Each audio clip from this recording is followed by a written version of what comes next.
Bismillahirrahmanirrahim. Assalamualaikum warahmatullahi wabarakatuh.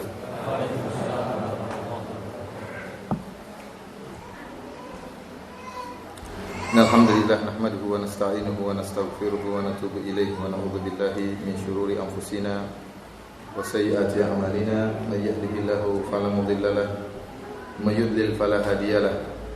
Wa asyhadu an la ilaha illallah wahdahu la syarika lahu wa asyhadu anna Muhammadan abduhu wa rasuluhu la nabiyya ba'dah. Ya ayyuhalladzina amanu taqullaha haqqa tuqatih wa la tamutunna illa wa antum muslimun.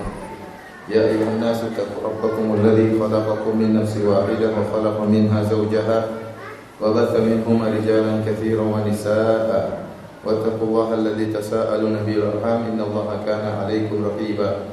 Ya ayyuhalladzina amanu taqullaha wa qulu qawlan sadida yuslih lakum a'malakum wa yaghfir lakum dhunubakum wa may yuti'illaha wa rasulahu faqad faza fawzan 'azima. Amma ba'd, fa inna asdaqal hadithi kitabullah wa khairal huda huda Muhammadin sallallahu alaihi wasallam wa syarrul umuri muhdatsatuha wa kullu muhdatsatin bid'ah wa kullu bid'atin dhalalah wa kullu dhalalatin finnar. Para hadirin dan hadirat yang dirahmati oleh Allah Subhanahu wa taala, insyaallah pada pagi hari ini kita akan membahas tentang kisah salah seorang nabi yang sangat mulia, yaitu Nabi Saleh alaihissalam. Nabi Saleh alaihissalam. Dan Allah Subhanahu wa taala banyak mengulang-ulang kisah Nabi Saleh alaihissalam dalam Al-Qur'an, meskipun kisah Nabi Saleh tidak terlalu panjang ya. Namun tentunya ada pelajaran yang ingin Allah berikan kepada kita sehingga diulang-ulanglah kisah Nabi Saleh alaihissalam. Para hadirin yang Allah Subhanahu wa taala, tentunya kisah-kisah yang Allah sebutkan bukanlah kisah-kisah hanya sekedar sebagai pengantar tidur atau untuk mengisi kekosongan, tidak, tetapi kisah-kisah yang Allah sebutkan pasti ada pelajaran, sebagaimana Allah Subhanahu wa taala berfirman, laqad kana fi qasasihim ibratun liulil albab ma kana haditsan yuftara. Kata Allah Subhanahu wa taala, sungguh pada kisah-kisah mereka ada ibrah, ada pelajaran bagi orang-orang yang berpikir, bagi orang-orang yang cerdas, yang menggunakan akalnya. Maka haditsan yuftara, kisah-kisah tersebut bukanlah kisah-kisah yang fiktif, tetapi dia benar-benar kisah yang nyata. Allah Subhanahu wa taala juga memerintahkan Nabi Muhammad SAW untuk menyampaikan kisah-kisah, faqsusil qasasa la'allahum yatafakkarun. Sampaikanlah kisah-kisah ya, la'allahum yatafakkarun, semoga mereka berpikir, semoga mereka berpikir. Oleh karenanya di surat Al-A'raf, di awal surat Al-A'raf, Allah Subhanahu wa taala menyebutkan tentang kaum-kaum yang pernah dahulunya ada di atas muka bumi ini, yang sombong dan angkuh, lalu Allah hancurkan mereka.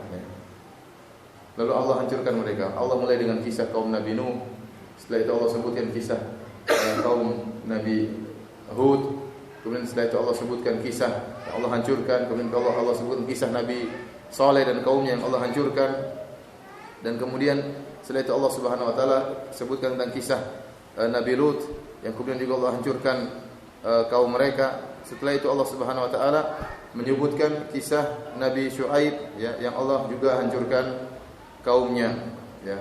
Oleh karenanya Nabi Syuaib berkata kepada kaumnya ya, ya qaumi la yajrimannakum shiqaqi ayyusibakum mithlu ma asaba qauma Nuhin aw qauma Hudin aw qauma Saleh wa ma qaumu Lutin minkum biba'id.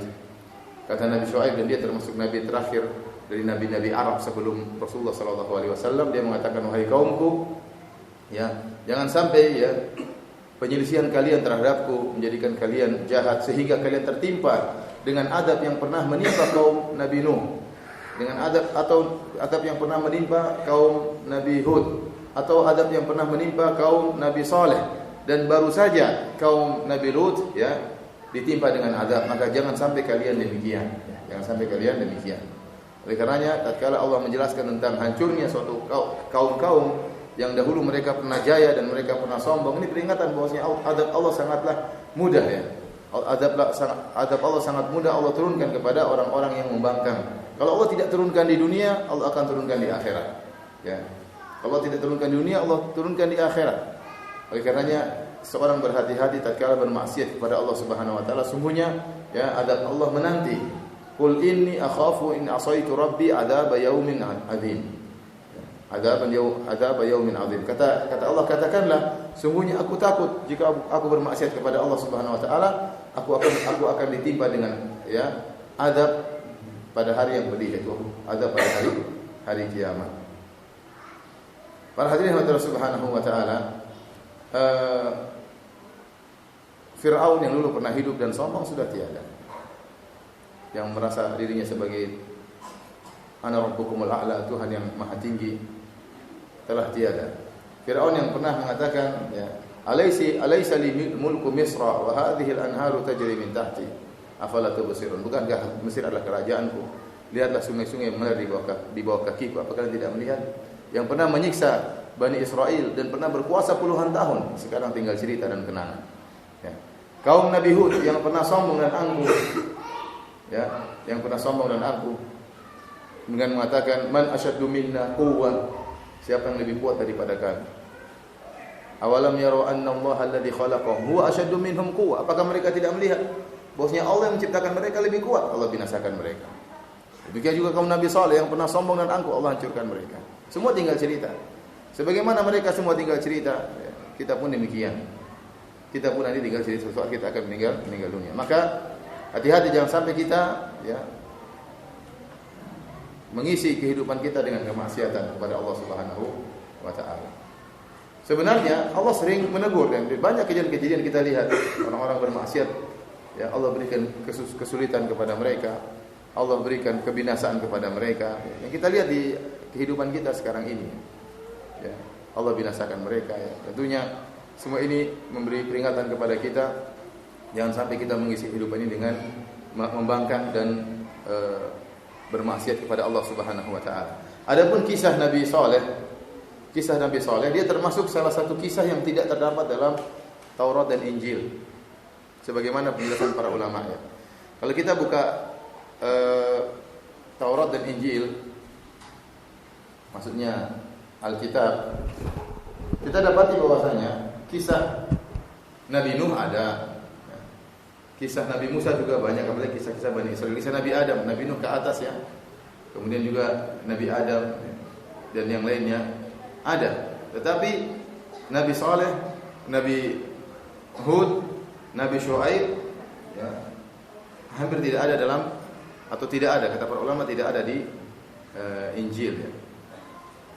Kenapa bisa demikian? Karena ternyata nabi-nabi ini, Nabi Saleh, Nabi Hud, Nabi Saleh, Nabi Hud ini adalah bangsa Arab. Sementara Taurat dan Injil diturunkan oleh Allah untuk Bani Israel. Sehingga isi dari Taurat dan Injil berkaitan dengan nabi-nabi Bani Israel. Terutama Nabi Musa. Kalau bahasa mereka apa? Moses Nabi Musa bahasanya apa di Injil? Moses bahasa Inggrisnya. Nabi Daud jadi nabi apa? David. Nabi Sulaiman jadi apa? Solomon. Kurang keren. Sulaiman lebih keren. Juleha jadi apa? Julia. Jadi apa intinya? Adapun Nabi Saleh, Nabi Hud tidak ada. Kenapa? Mereka Arab. Padahal Allah sebutkan dalam surat Ibrahim, Nabi Musa pernah menyampaikan tentang Nabi Saleh dan juga Nabi Hud kepada kaumnya. Dalam surat Ibrahim, Nabi Musa berkata kepada kaumnya, "Alam ya'tikum naba'ul ladzina min qablikum, qaumi Nuh wa 'Ad wa Thamud wal ladzina min ba'dihim la ya'lamuhum illa Allah. Ja'atuhum rusuluhum bil bayyinati faraddu aydiyahum fi afwahihim wa qalu inna kafarna bima ursiltum bih." Jadi Nabi Musa pernah berkata kepada kaumnya, "Wahai kaumku, bukankah telah datang kepada kalian tentang kisah bagaimana kisah Nabi Nuh, bagaimana kisah Nabi Hud dan bagaimana kisah Nabi Saleh, kaum 'Ad dan kaum Thamud." Jadi sebenarnya Nabi Musa sudah bercerita kepada mereka dan itu sudah termaktub dalam Injil dan Taurat. Ada kisah, sebenarnya ada kisah Nabi Saleh dan juga kisah Nabi Hud. Tetapi kenapa tidak ada? Karena kita tahu Injil itu sudah menyimpang. Injil, Alkitab sudah mengalami perubahan, dirubah-rubah oleh mereka, sehingga kisah-kisah yang tidak berkaitan dengan mereka terhilangkan. Padahal seharusnya ada, sebagaimana Allah Subhanahu surat Ibrahim, Nabi Musa pernah mengingatkan kepada mereka, alam ya'tikum naba'ul ladzina min qablikum qaumi nuh wa 'ad wa thamud wal ladzina min ba'dihim. Ya, bukankah telah datang kepada kalian kisah tentang kaum Nabi Nuh, Nabi Nuh, kemudian kisah kaum Nabi Hud yaitu kaum 'Ad, kemudian kisah Nabi Saleh kaum Samud dan kaum-kaum yang datang setelah mereka.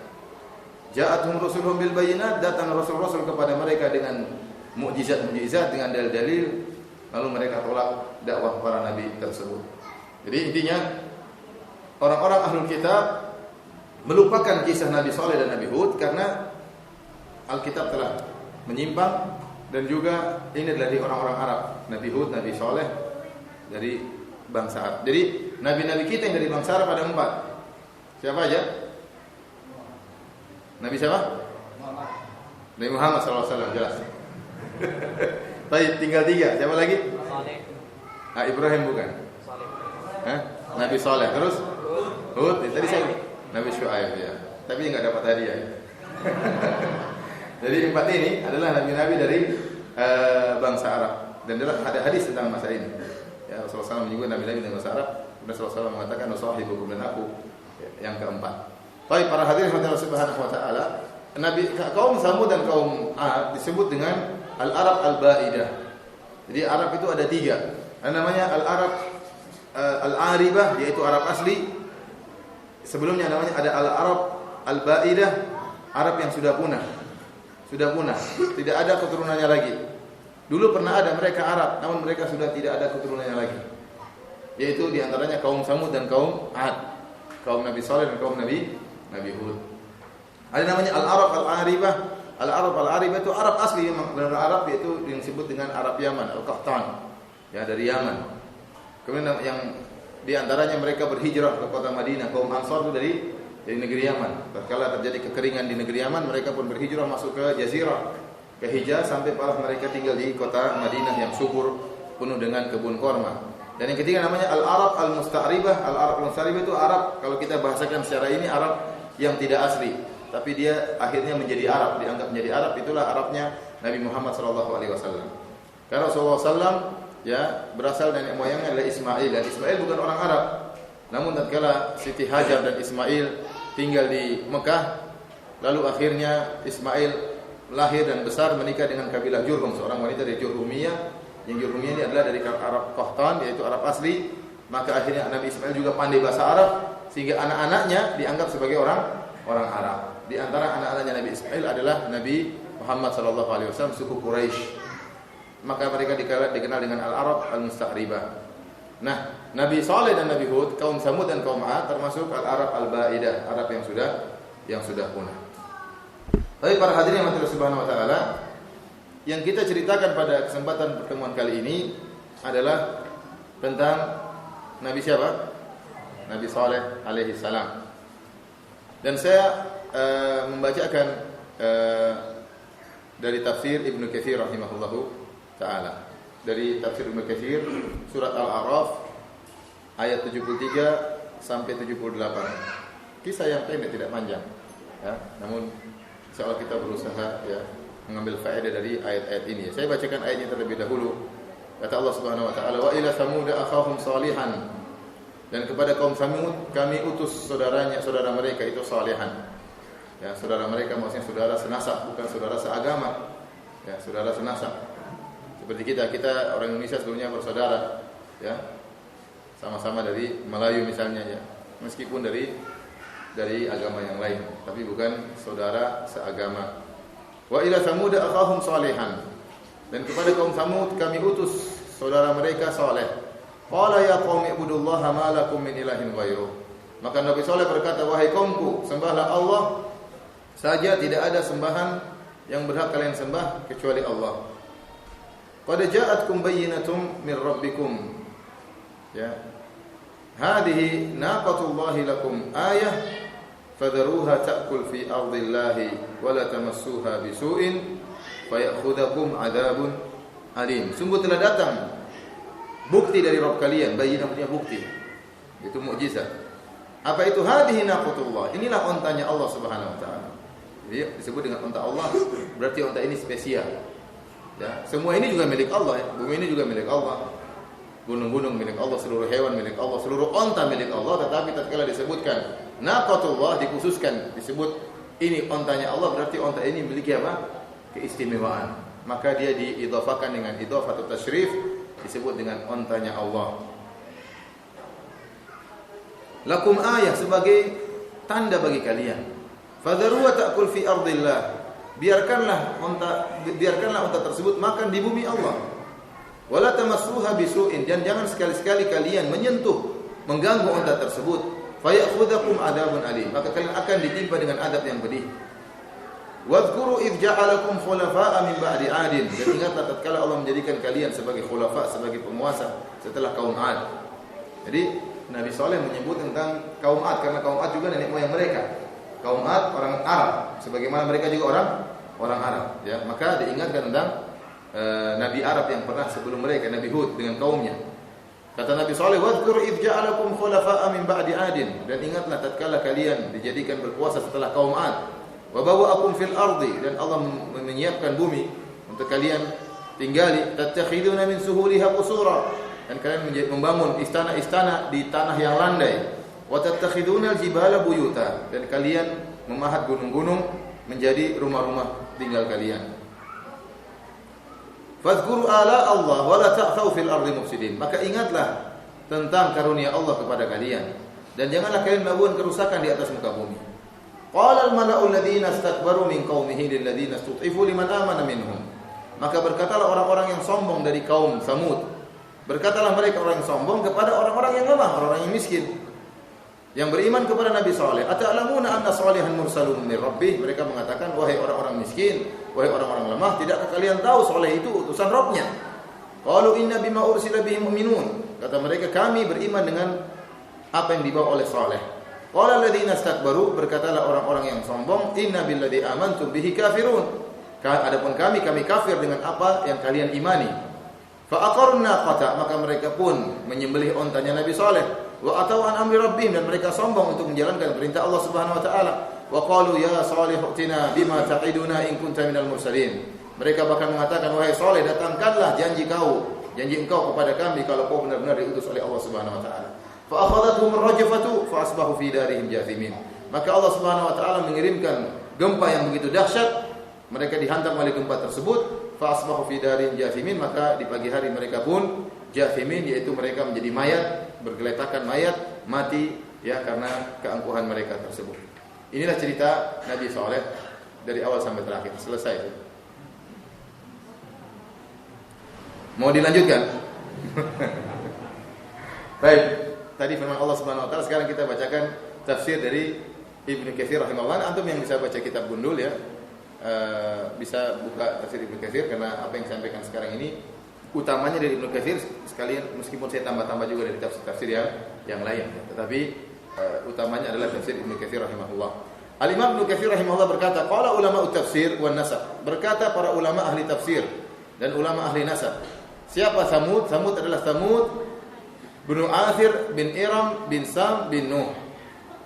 Samud itu adalah Samud bin Athir bin Iram. Jadi Samud ini bapaknya kaum Samud, maka dikatakan sebagai kaum Samud. Samud ini silsilahnya dia adalah Samud bin Athir bin Iram bin Sam bin Nuh. Jadi berapa generasi sampai Nabi Nuh? 1, 2, 3, 4 atau 5 generasi. Jadi antara Nabi Nuh sampai kaum Samud sekitar 5 generasi. Makanya disebutkan sering berkaitan antara Nuh, Ad, Samud, ini berkaitan karena mereka masih dekat-dekatan, masih satu kakek. Ya, dekat-dekatan dengan Nabi Nuh. Para hadirin yang Allah Subhanahu wa taala, mereka tinggal di suatu tempat antara Hijaz dengan Syam. Tempat tersebut dikenal dengan Al-Hijaz. Dan tempat mereka sampai sekarang masih ada. Kota tempat mereka tinggal sekarang namanya kota Al-Ula. Sekitar 350 km atau 300 km dari kota Madinah sebelah utara. Jadi kota Madinah kalau ke arah selatan maka menuju Mekah. Kalau ke arah selatan menuju Mekah. Kalau ke arah timur menuju Riyadh, Najd ya. Kalau ke arah utara menuju negeri Syam, yaitu menuju Palestina, menuju Suriah, negeri Syam, menuju Tabuk. Jadi dari Madinah ke Tabuk sekitar 700 km. Barang siapa yang pergi ke Tabuk, dia akan melewati kota ini namanya Al-Hijr atau sekarang disebut dengan Kabupaten Al-Ula. Saya alhamdulillah sudah 2 kali ke sana dan sempat mampir ke rumah-rumahnya kaum Nabi Saleh. Tapi belum sempat tidur di situ. Cuma masuk aja, kemudian lihat-lihat. Ya. Kota yang subur. Ya. Sempat kalau saya tidak salah ingat saya beli mangga di situ. Ya, jadi bukan cuma ada mangga senipa saja ya. Di sana juga ada mangga. Ya, mangga mudah-mudahan bukan kaum Samud yang tanam. Tapi di sana tumbuh mangga dan subur. Sempat sana ada satu benteng, kita naik ke atas, kita lihat subhanallah kota tersebut hijau, ya. Banyak pohon korma dan macam-macam. Jadi kota ini kota yang subur ya. Dan kota yang sangat indah. Sangat indah. Saya ingat waktu saya mau ke sana waktu itu ada jadwal menerjemah Syekh Abdul Razak hafizahullah taala, maka saya bilang Syekh mungkin minggu depan saya izin karena saya dipanggil di sana ada penerjemahan, dipanggil oleh hakim di sana. Saya harus ke sana. Kata Syekh mau kemana ke Al-Ula? Kata Syekh Al-Ula itu adalah kota yang indah dan relief gunungnya indah. Saya ingat sekali perkataan Syekh itu. Betul, saya pergi ke sana benar. Ternyata kota tersebut indah, ya. Indah, gunung-gunungnya indah, relief-reliefnya aneh, ya luar biasa ya. Indah sekali, seakan-akan kerang raksasa. Jadi seakan-akan mungkin antum bisa lihat di YouTube ya, tapi kalau lihat langsung lebih menakjubkan. Ya. Jadi seperti kerang-kerang raksasa yang kemudian airnya surut, jadi banyak lubang-lubangnya indah ya. Bahkan di sana ada gunung yang seakan-akan dipahat oleh Allah Subhanahu wa taala. Gunung yang panjang entah berapa kilo, panjang sekali, seakan-akan dipahat oleh Allah Subhanahu wa taala. Sampai saya ditawarkan begitu. Antum mau naik mobil ke atas gunung tersebut bisa. Jadi ada jalan naik ke atas gunung, kemudian antum jalan ke atas gunung. Jadi bisa dinaiki oleh apa? Kendaraan. Jadi gunung seakan-akan gunung begini dipahat oleh Allah gini. Jadi rata bisa dinaiki oleh mobil ya. Namun dalam hati saya ngapain di situ? Intinya saya tidak berminat. Saya berminat makan mangga daripada itu. Pada hari ini Allah Subhanahu wa taala tempat sebut namanya Al-Hijr. Allah mengatakan walaqad kadzdzaba ashabul hijril mursalin. Dan sungguh para penghuni kota Hijr telah mendustakan para rasul. Ya. Wa atainahum ayatina fakanu anha mu'ridin. Dan kami telah mendatangkan kepada mereka ayat-ayat kami dan mereka berpaling dari ayat-ayat kami. Wa kanu yanhituna minal jibali buyutan aminin. Kemudian mereka memahat-mahat gunung sehingga mereka jadikan sebagai tempat-tempat tinggal mereka ya. Allah mengatakan walaqad kadzdzaba ashabul hijril mursalin. Sungguh penghuni kota Al-Hijr itu kaum Samud telah mendustakan para nabi, para rasul. Padahal yang mereka dustakan hanyalah nabi siapa? Nabi Saleh. Namun suatu kelaziman barang siapa yang mendustakan satu nabi, maka dia telah mendustakan seluruh nabi. Maka Allah mengatakan walaqad kadzdzaba ashabul hijril mursalin. Sungguh penghuni kota Hijr itu kaum Samud telah mendustakan para rasul, padahal yang mereka dustakan cuma Nabi Saleh. Kenapa? Karena mendustakan seorang nabi sama seperti mendustakan seluruh nabi. Karena dakwah seluruh nabi sama. Walaqad ba'atsna fi kulli ummatin rasulan an i'budullaha wajtanibut taghut. Sungguh kami telah mengutus pada setiap umat seorang rasul yang menyuruh kepada kaumnya sembahlah Allah saja dan jauhilah taghut, jauhilah kesyirikan. Demikian juga yang didakwahi oleh Nabi Saleh. U'budullaha ma lakum min ilahin ghairuh. Sembahlah Allah saja, tidak ada yang berhak disembah kecuali Allah. Tidak ada Tuhan bagi kalian kecuali Allah Subhanahu wa taala. Kalau mereka mendustakan tauhid yang diserukan oleh Nabi Saleh, maka sungguhnya mereka telah mendustakan seluruh nabi-nabi. Baik nabi-nabi sebelum Nabi Saleh maupun nabi-nabi setelah Nabi Saleh. Semua dakwanya sama, menyuruh kepada tauhid dan mengingatkan umat daripada kesyirikan. Dan kota ini, kota Al-Hijr, pernah dilewati oleh Nabi sallallahu alaihi wasallam tatkala terjadi perang Tabuk. Ya, Rasulullah SAW berangkat dengan para sahabat ya menuju Tabuk ya dalam peperangan yang masyhur namanya Ghazwatul Tabuk. Ya, bayangkan Rasulullah SAW berangkat dengan para pasukan dengan kaum muslimin ya di musim panas tatkala itu, musim tatkala korma-korma mulai tumbuh ya. Kemudian berangkatlah Rasulullah SAW meninggalkan kenikmatan dunia kemudian menuju ke Tabuk yang jarak tempuh sekitar 700 km. Itu kalau jarak tempuh sekarang, kalau naik mobil jalannya lurus tok gitu. Nah, kalau zaman dahulu entah bagaimana berapa kilo lagi, tentunya lebih jauh. Mungkin harus mencari jalan-jalan yang mudah, yang bisa dilewati, menghindari gunung-gunung misalnya. Kalau sekarang Arab Saudi pokoknya ada gunung dibelah jadi jalan. Ada jalan seluruh. Jadi kalau jalan dari Mekah menuju Madinah, sering antum dapati gunung-gunung dibelah. Gunung-gunung dibelah untuk dijadikan apa? Jadikan jalan ya. Di Indonesia kalau belah gunung setengah mati ya. Entah berapa sapi dibutuhkan supaya penjaga gunungnya tidak ngamuk ya. Kalau di Arab Saudi satu telur pun nggak ada yang dipecahin ya. Banyak gunung dibelah, banyak gunung dibolongin, jadikan jalan-jalan, tidak ada satu telur pun dipecahkan ya. Kalau di sini nggak tahu ya. Saya tidak tahu berapa kambing, berapa sapi, berapa yang harus dijadikan tumbal supaya penjaga gunung tidak ngamuk.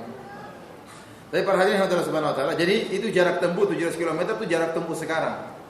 Tentunya di zaman Nabi lebih jauh. Jarak tempuh lebih jauh. Tatkala Nabi SAW berangkat menuju ke Tabuk atau pulang dari Tabuk, tentunya ada beberapa kota yang dilewati Nabi. Saya pun demikian waktu saya pergi ke arah Al-Ula, yaitu satu jalan Tabuk melewati kota namanya kota Khaybar.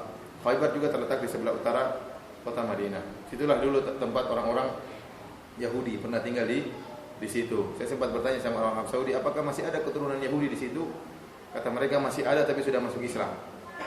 Masih ada masuk Islam, namun fam tahu ya, marga-marganya ya masih ketahuan. Bosnya mereka dulu yang mereka adalah orang-orang apa? Yahudi. Namun mereka semua sudah masuk Islam. Masih ada benteng Yahudi di sana di kota Khaybar. Sempat saya pergi dengan beberapa teman ke benteng tersebut, namun sudah dijaga, tidak boleh sembarang orang boleh masuk. Tapi para hadirin rahmatillah subhanahu wa taala, Rasulullah SAW dan para sahabatnya sempat mampir ke situ, ke tempat Diyar Samud di kota Al-Hijr atau sekarang disebut dengan kota Al-Ula. Tatkala mereka mampir di situ, mereka mampir ke sumur-sumurnya kaum Samud. Jadi di situ ada sumur-sumur, jadi apa namanya? Daerah-daerah yang subur. Jadi saya katakan tadi kota Al-Ula subur ya, banyak tumbuhan-tumbuhan, banyak korma-korma, ada mangga dan macam-macamnya. Ya, di situ ada juga sumur-sumur yang masih ada airnya. Maka para sahabat mampir di tempat tinggalnya Al-Ula. Ya, kemudian para sahabat mengambil air dari sumur-sumur yang ada di situ. Kata Ibnu Umar, "Lamma nazala Rasulullah sallallahu alaihi wasallam bin nas ala Tabuk." Tatkala Rasulullah sallallahu berjalan menuju kota Tabuk ya. Maka Rasulullah sallallahu nazala bihimul Hijr. Rasulullah sallallahu membuat mereka singgah ke kota Hijr, tadi kota Al-Ula. Inda buyuti Samud, di rumah kaum Samud, jadi gunung-gunung yang masih dipahat-pahat jadi rumah tersebut. Fastasqan nasu minal abar allati kanat tashrabu minha Samud. Kata Ibnu Umar, maka orang-orang pun mengambil air dari sumur-sumur yang sumur-sumur itu dahulu merupakan sumur-sumurnya kaum Samud yang suka diambil oleh kaum Samud. Fa'ajinu minha wa nasabu lahal qudur. Maka mereka pun mengambil air, mereka buat adonan roti ya. Jadi gandum yang mereka bawa dipakai air dibuat apa? Adonan untuk dipanggang, untuk dimakan jadi roti. Wa nasabu lahal qudur, kemudian mereka juga mengambil air untuk dimasukkan ke dalam panci untuk masak. Dan mereka sudah mendirikan memasang panci-panci tersebut, ya, belanga-belanga tersebut, dan sudah dimasak, menyalakan api untuk masak makanan. Fa amarahum Nabi sallallahu alaihi wasallam fa ahraqul qudur wa alaful ajin al-ibila. Maka Rasulullah SAW menyuruh mereka untuk menumpahkan panci-panci tersebut. Jadi panci-panci yang sudah terkena air dari sumur-sumur kaum Samud yang sudah digunakan masak disuruh tumpahkan oleh Rasulullah sallallahu alaihi wasallam. Kemudian ajin-ajin yaitu adonan-adonan ya, seperti orang mau bikin donat kan bikin adonan ya. Adonan roti tersebut ya. Adonan roti tersebut kemudian tidak dimakan tapi diberikan kepada onta-onta. Kalau manusia jangan makan. Kata Rasulullah SAW kasih ke onta-onta, dimakan oleh onta-onta mereka. Tsumma irtahala bihim hatta nazala bihim 'ala al-bi'r allati kanat tashrabu minha naqah. Kemudian Rasulullah SAW membawa para sahabat ke sumur yang itu sumurnya yang pernah diminum oleh ontanya Nabi Saleh. Jadi banyak sumur, ada satu sumur itu sumur spesial miliknya Nabi Saleh. Situ baru boleh ngambil air dari situ. Karena sumur ini sepertinya tidak kena azab. Yang kena azab adalah sumur-sumur daerah yang pernah kena azab, sumur-sumur tadi, sumur-sumur tempat kediaman rumah-rumahnya kaum Samud, itu yang dilarang. Wa nahaw an yadkhulu alal qaumil ladina udzibu, dan Rasulullah SAW melarang mereka untuk masuk ke rumah-rumah orang-orang yang pernah diadab, yaitu rumah-rumah tidak boleh dimasuki. Kata Rasulullah SAW, ini akhsha an yusibakum mithlu ma asabahum fala tadkhulu alaihim. Aku khawatir kalian akan ditimpa dengan apa yang menimpa mereka, maka janganlah kalian masuk dalam rumah-rumah mereka. Dalam hadis yang lain dari Ibnu Umar juga, Rasulullah SAW berkata, la tadkhulu ala haula'il mu'adzabin. Janganlah kalian masuk ke rumah orang-orang yang pernah diazab. Illa an takunu bakin, atau kecuali kalian dalam kondisi menangis. Jadi kata para ulama, tidak boleh seorang pergi ke sana dalam maka lihat-lihat, ketawa ke TV, foto-foto, tidak, kecuali mengambil pelajaran. Bagaimana suatu kaum yang pernah sombong dan angkuh ternyata diazab oleh Allah Subhanahu wa taala. Jadi tidak boleh ke sana kecuali dalam rangka mengambil pelajaran. Seperti menangis, kata Rasulullah sallallahu alaihi wasallam, "Fala tadkhulu alaihim, la tadkhulu ala haula'il mu'adzabin illa an takunu bakin." Janganlah kalian masuk ke rumah mereka kecuali kalian dalam kondisi menangis. Fa illam takunu bakin fala tadkhulu alaihim. Kalau kalian tidak menangis maka jangan masuk kepada mereka. An yusibakum mithlu ma asabahum. Kalian akan ditimpa dengan, aku khawatir kalian ditimpa dengan apa yang menimpa mereka. Tapi para hadirin yang Allah Subhanahu wa taala, di sini para ulama mengambil faedah. Kalau ada satu kaum yang kita tahu diazab oleh Allah Subhanahu wa taala, maka tidak boleh kita pergi ke tempat tersebut kecuali dalam rangka mengambil faedah. Adapun untuk melihat-lihat, untuk kemudian bertamasya, maka ini tidak boleh. Oleh karenanya para ulama khilaf tentang laut mati. Laut mati yang ada di daerah Syam, kalau nggak salah di Yordan, itu dikhilafkan oleh para ulama. Kalau seandainya laut mati tersebut adalah tempat di mana Nabi Lut, kaum Nabi Lut pernah disiksa oleh Allah Subhanahu wa taala, ada yang mengatakan jadi diangkat kan faja'alna 'aliha safilaha. Jadi Allah angkat negeri tersebut, kemudian setelah diangkat di langit kemudian dijatuhkan oleh Allah Subhanahu wa taala, mereka pun dihujani dengan hujan batu, akhirnya mereka tewas, Allah keluarkan air untuk menghilangkan mereka. Air tersebut disebut dengan laut mati ya. Laut mati. Allah alam bisawab, al-bahrul mayyit. Apakah laut ini benar-benar dahulu lokasinya kaum Nabi Lut ya? Kalau itu adalah lokasinya kaum Nabi Lut, dan ini banyak dikuatkan oleh para ulama dan juga para ahli tafsir. Mereka mengatakan itulah tempat lokasi kaum Nabi Lut. Maka tidak boleh seorang bertamasya di situ kecuali dalam rangka mengambil pelajaran, ya, apalagi mengambil airnya kemudian dijual misalnya. Ini tidak boleh semua. Ya, karena tidak boleh dimanfaatkan sebagaimana kaum Saleh ya, kaum Samud, Rasulullah SAW melarang untuk mengambil air dari apa? Dari sumur-sumur di situ. Tidak boleh. Pasti ada pengaruhnya dalam hati kita, tidak boleh. Pasti ada pengaruhnya. Maka Rasulullah SAW melarang panci-panci yang sudah terlanjur dimasak disuruh buang. Adonan-adonan yang sudah terlanjur digunakan menggunakan air tersebut disuruh buang oleh Rasulullah SAW. Karena pasti ada pengaruhnya dengan hati kita. Oleh karenanya, demikianlah para ulama mengatakan suatu tempat yang pernah di situ suatu kaum diazab, maka tidak boleh ke sana kecuali dalam rangka untuk mengambil pelajaran, dalam rangka dalam kondisi menangis. Adapun jalan-jalan, maka ini tidak diperbolehkan. Maka Allah alam bisawab. Ini yang kadang saya khawatirkan tentang Borobudur. Borobudur ini ya, tempat kuilnya orang-orang non Muslim, orang Hindu, orang Buddha. Tidak tahu. Hindu apa Buddha itu? Hah? Buddha ya. Dan konon Allah alam bisawab, katanya Borobudur dulu tenggelam dengan tanah, iya. Kemudian baru dia apa? Kok bisa tenggelam dengan tanah? Besarnya seperti itu. Khawatirnya pernah dulu diadab oleh Allah Subhanahu wa taala, ditenggelamkan oleh Allah Subhanahu wa taala. Maka dikhawatirkan mereka adalah kaum yang pernah diadab oleh Allah Subhanahu wa taala. Kalaupun bukan kaum yang pernah diadab oleh Allah Subhanahu wa taala, toh itu tempat ibadah, pengagungan terhadap patung-patung, maka tidak boleh kita ke sana meramaikan pengagungan terhadap patung-patung tersebut. Tidak boleh. Makanya para hadirin Allah Subhanahu wa taala, ini hukum yang berkaitan dengan tempat yang pernah Allah turunkan adab padanya, maka tidak boleh kita ke sana kecuali dalam rangka mengambil faedah. Karenanya para ulama peringatkan sampai sekarang banyak orang-orang ke situ dan dibolehkan ke sana. Antum juga kalau ada waktu mau ke sana juga boleh, tapi tidak bisa pakai visa umroh, tidak bisa ya. Kalau umroh antum tidak bisa pergi kecuali Mekah, Jeddah dan Madinah. Di luar itu tidak boleh. Kecuali kalau antum nekat ya, risiko ketangkap ya, itulah cerita. Tapi kalau antum pakai visa ziarah bisa. Sebagaimana banyak saudara-saudara kita dari Malaysia yang mampir ke sana. Boleh ke sana namun dalam rangka untuk mengambil pelajaran, menangisi bagaimana suatu kaum yang sombong dan angkuh yang pernah hidup di alam semesta ini, pernah berjalan berkuasa di atas muka bumi, musnah dengan cara yang sadis. Allah azab mereka karena mereka bermaksiat kepada Allah Subhanahu wa taala. Ya. Nah, yang saya sedihkan, saya lihat orang-orang ke sana ketawa-ketawa ya, ketawa-ketawa, tidak mengambil pelajaran ya. Jadi ya memang menarik melihat rumah, kemudian masuk ke ke dalam rumah tersebut ya, kemudian melihat ruangan-ruangan yang ada di dalamnya. Kita lihat memang ada seperti ruang tempat tidur ada, mungkin ada ruang tamunya ada ya. Ya mirip-mirip rumah kita lah. Ada ruang tamunya, terus ada juga seperti ada rak-raknya, saya lihat Allah alam bisawab ya. Ya, masuk seperti itu. Kemudian juga ada kumpulan, jadi kumpulan satu batu ada beberapa rumah. Nanti ke sana lagi mungkin jalan berapa ratus meter ada lagi kumpulan batu gede dibuat berapa rumah.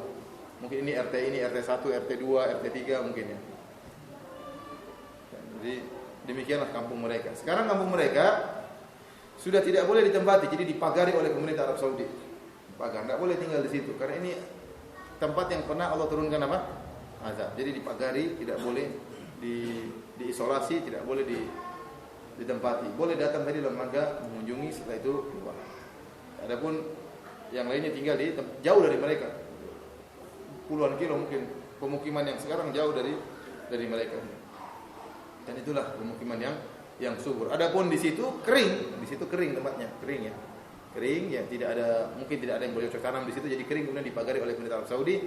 Adapun pemukiman kota penduduk Al-Ula di tempat yang jauh dan itu subur daerah. Baik, para hadirin yang dirahmati Allah Subhanahu wa taala. Bagaimana kisah Nabi Saleh? Jadi Nabi Saleh berkata kepada mereka, "Ya qaumi ibudullaha ma lakum min ilahin ghairu." Wahai kaumku, sembahlah Allah saja. Tidak ada sembahan yang berhak kalian sembah kecuali Allah Subhanahu wa taala.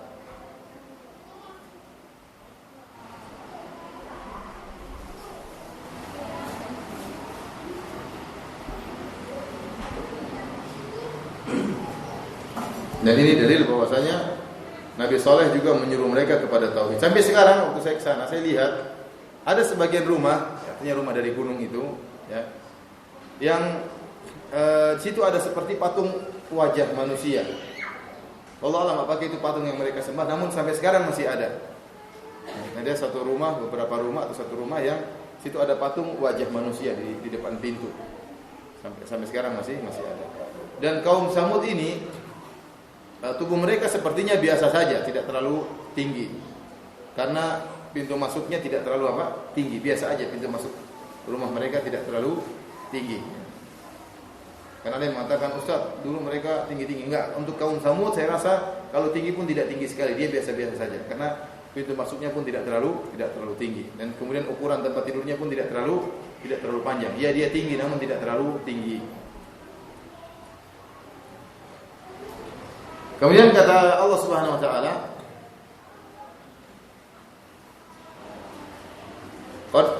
Qad ja'atkum bayyinatun min rabbikum. Kata Nabi Saleh kepada mereka, sungguh telah datang mukjizat dari Rabb kalian kepada kalian. Apa mukjizatnya?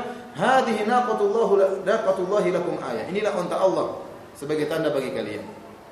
Unta ini seperti saya katakan tadi, unta yang istimewa, makanya disebut dengan untanya Allah. Ya, padahal kita katakan seluruh bumi, seluruh hewan adalah milik Allah Subhanahu wa taala. Namun tatkala dikhususkan dikatakan unta Allah, menunjukkan bahwasanya unta ini spesial. Para ulama khilaf tentang kenapa, apa spesialnya unta ini. Maka ada beberapa metode ahli tafsir. Sebagian ahli tafsir seperti Syekh Abdul Rahman bin Nasir As-Sa'di rahimahullah mengatakan pokoknya unta ini unta yang spesial, dia tidak menyebutkan spesialnya apa. Kenapa? Karena kata beliau tidak ada hadis-hadis yang sahih yang menjelaskan sebab kenapa dikatakan unta yang spesial.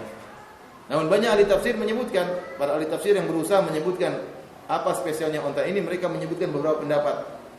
Ada yang mengatakan unta itu dikatakan untanya Allah kenapa? Karena dia keluar dari batu.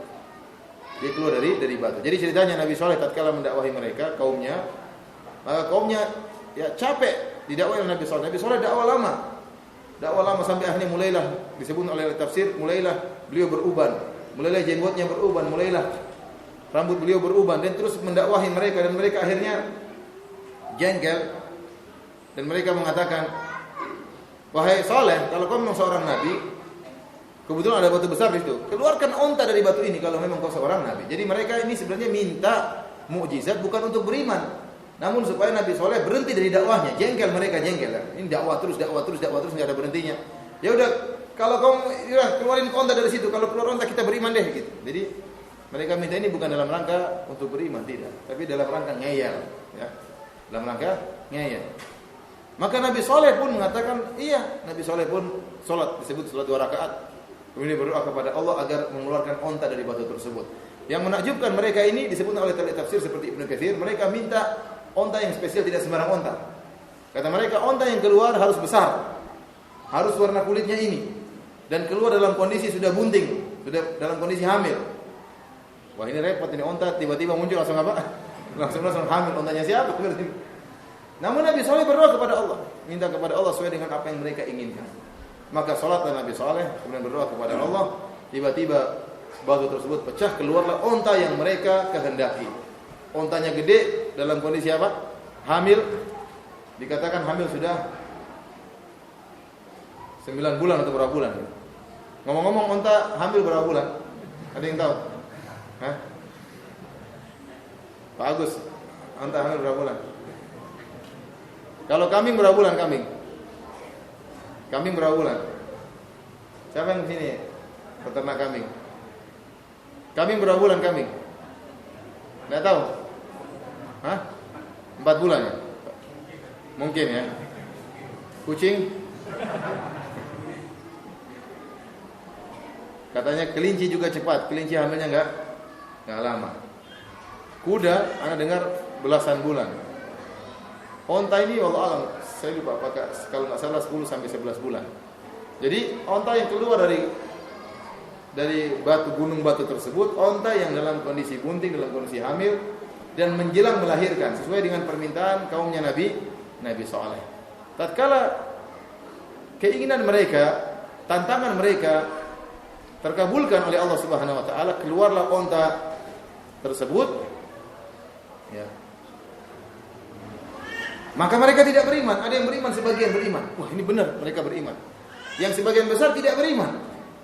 Padahal sudah dihadirkan apa yang mereka kehendaki. Dan demikian orang-orang kalau sudah tidak beriman, meskipun lihat mukjizat apapun, mereka tidak akan beriman.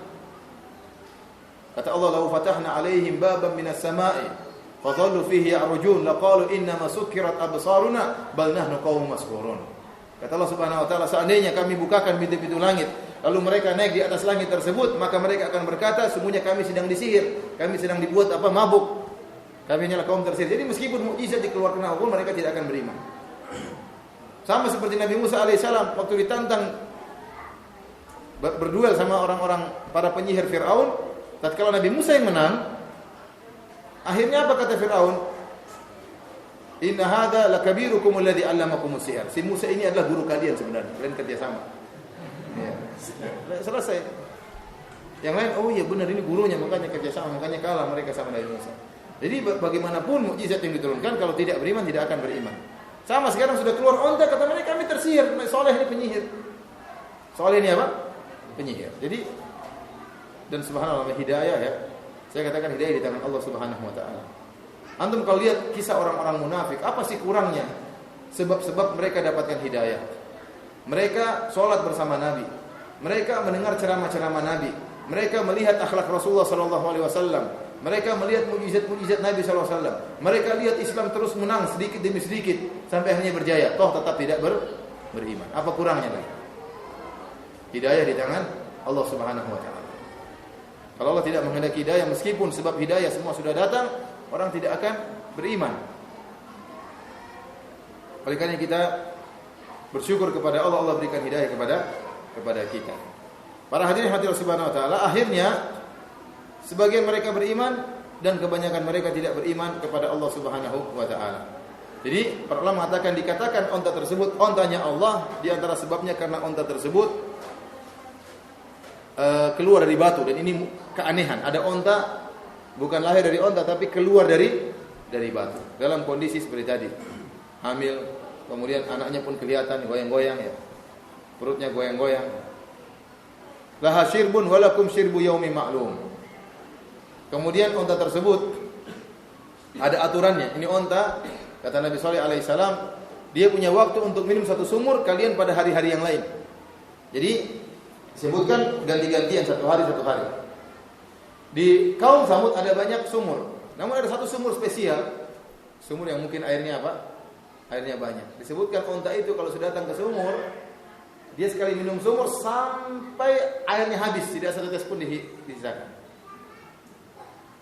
Untuk sumur itu, mungkin sumur itu wallahu alam, mungkin sumur itu adalah sumur yang bagus airnya, tapi ini khusus buat ontanya Nabi Shalih, ontanya Allah. Kalau kalian bikin cari sumur-sumur yang lain, akhirnya mereka nurut orang-orang. Jadi kenapa? Karena ada timbal baliknya. Onta Nabi Shalih ini kalau dia minum banyak, namun setelah itu dia mengeluarkan susu yang banyak juga. Jadi dari ganti air tawar, kaum Nabi Shalih, kaum Samud boleh merah susu dari onta Nabi Shalih. Dengan sebanyak-banyaknya susu tersebut dikeluarkan. Banyak sekali susu tersebut dikeluarkan oleh mereka ya, airnya banyak. Namun lama-lama mereka bosan. Ini onta ini kurang ajar, masa menguasai sumur ya. Ini hewan menguasai sumur. Padahal dia tatkala minum dia ada timbal baliknya, yaitu mengeluarkan susu yang begitu banyak. Sebenarnya Allah mengatakan kenapa disebut dengan ontanya Allah? Karena tidak ada onta sekali minum sumur bisa habis kecuali ontanya siapa? Nabi Shalih. Onta memang benar kalau sekali minum dia lama. Makanya di antara keajaiban onta ya, sekali dia minum apa? Ciluk lama. Hewan-hewan lain mungkin cuma ini lagi. Tapi onta sekali dia nyedot ya, dia masuk air banyak sekali. Tapi yang menakjubkan ontanya Nabi Shalih sumur langsung habis, langsung kering. Ada yang dikatakan oleh onta Nabi Shalih karena dia bisa dikeluarkan susu darinya sesuai dengan kebutuhan suku Samud seluruhnya bisa cukup. Suku Samud seluruhnya bisa cukup. Tapi para hadirin Allah Subhanahu wa taala, Nabi Shalih mengingatkan, "Fadharuha ta'kul fil ard fi ardillahi wa la tamassuha bisu'in." Biarkan onta tersebut makan di bumi Allah. Ini onta milik Allah. Bumi ini juga milik Allah. Terserah onta itu makan di mana saja, jangan diganggu. Fala tamassuha bisu'in. Jangan sekali-sekali kalian ganggu onta tersebut. Sedikit pun enggak boleh. Tidak boleh kalian larang, tidak boleh kalian usir. Dia mau jalan kemana biarin, jangan dihalangi. Jangan diganggu, kata Nabi Shalih.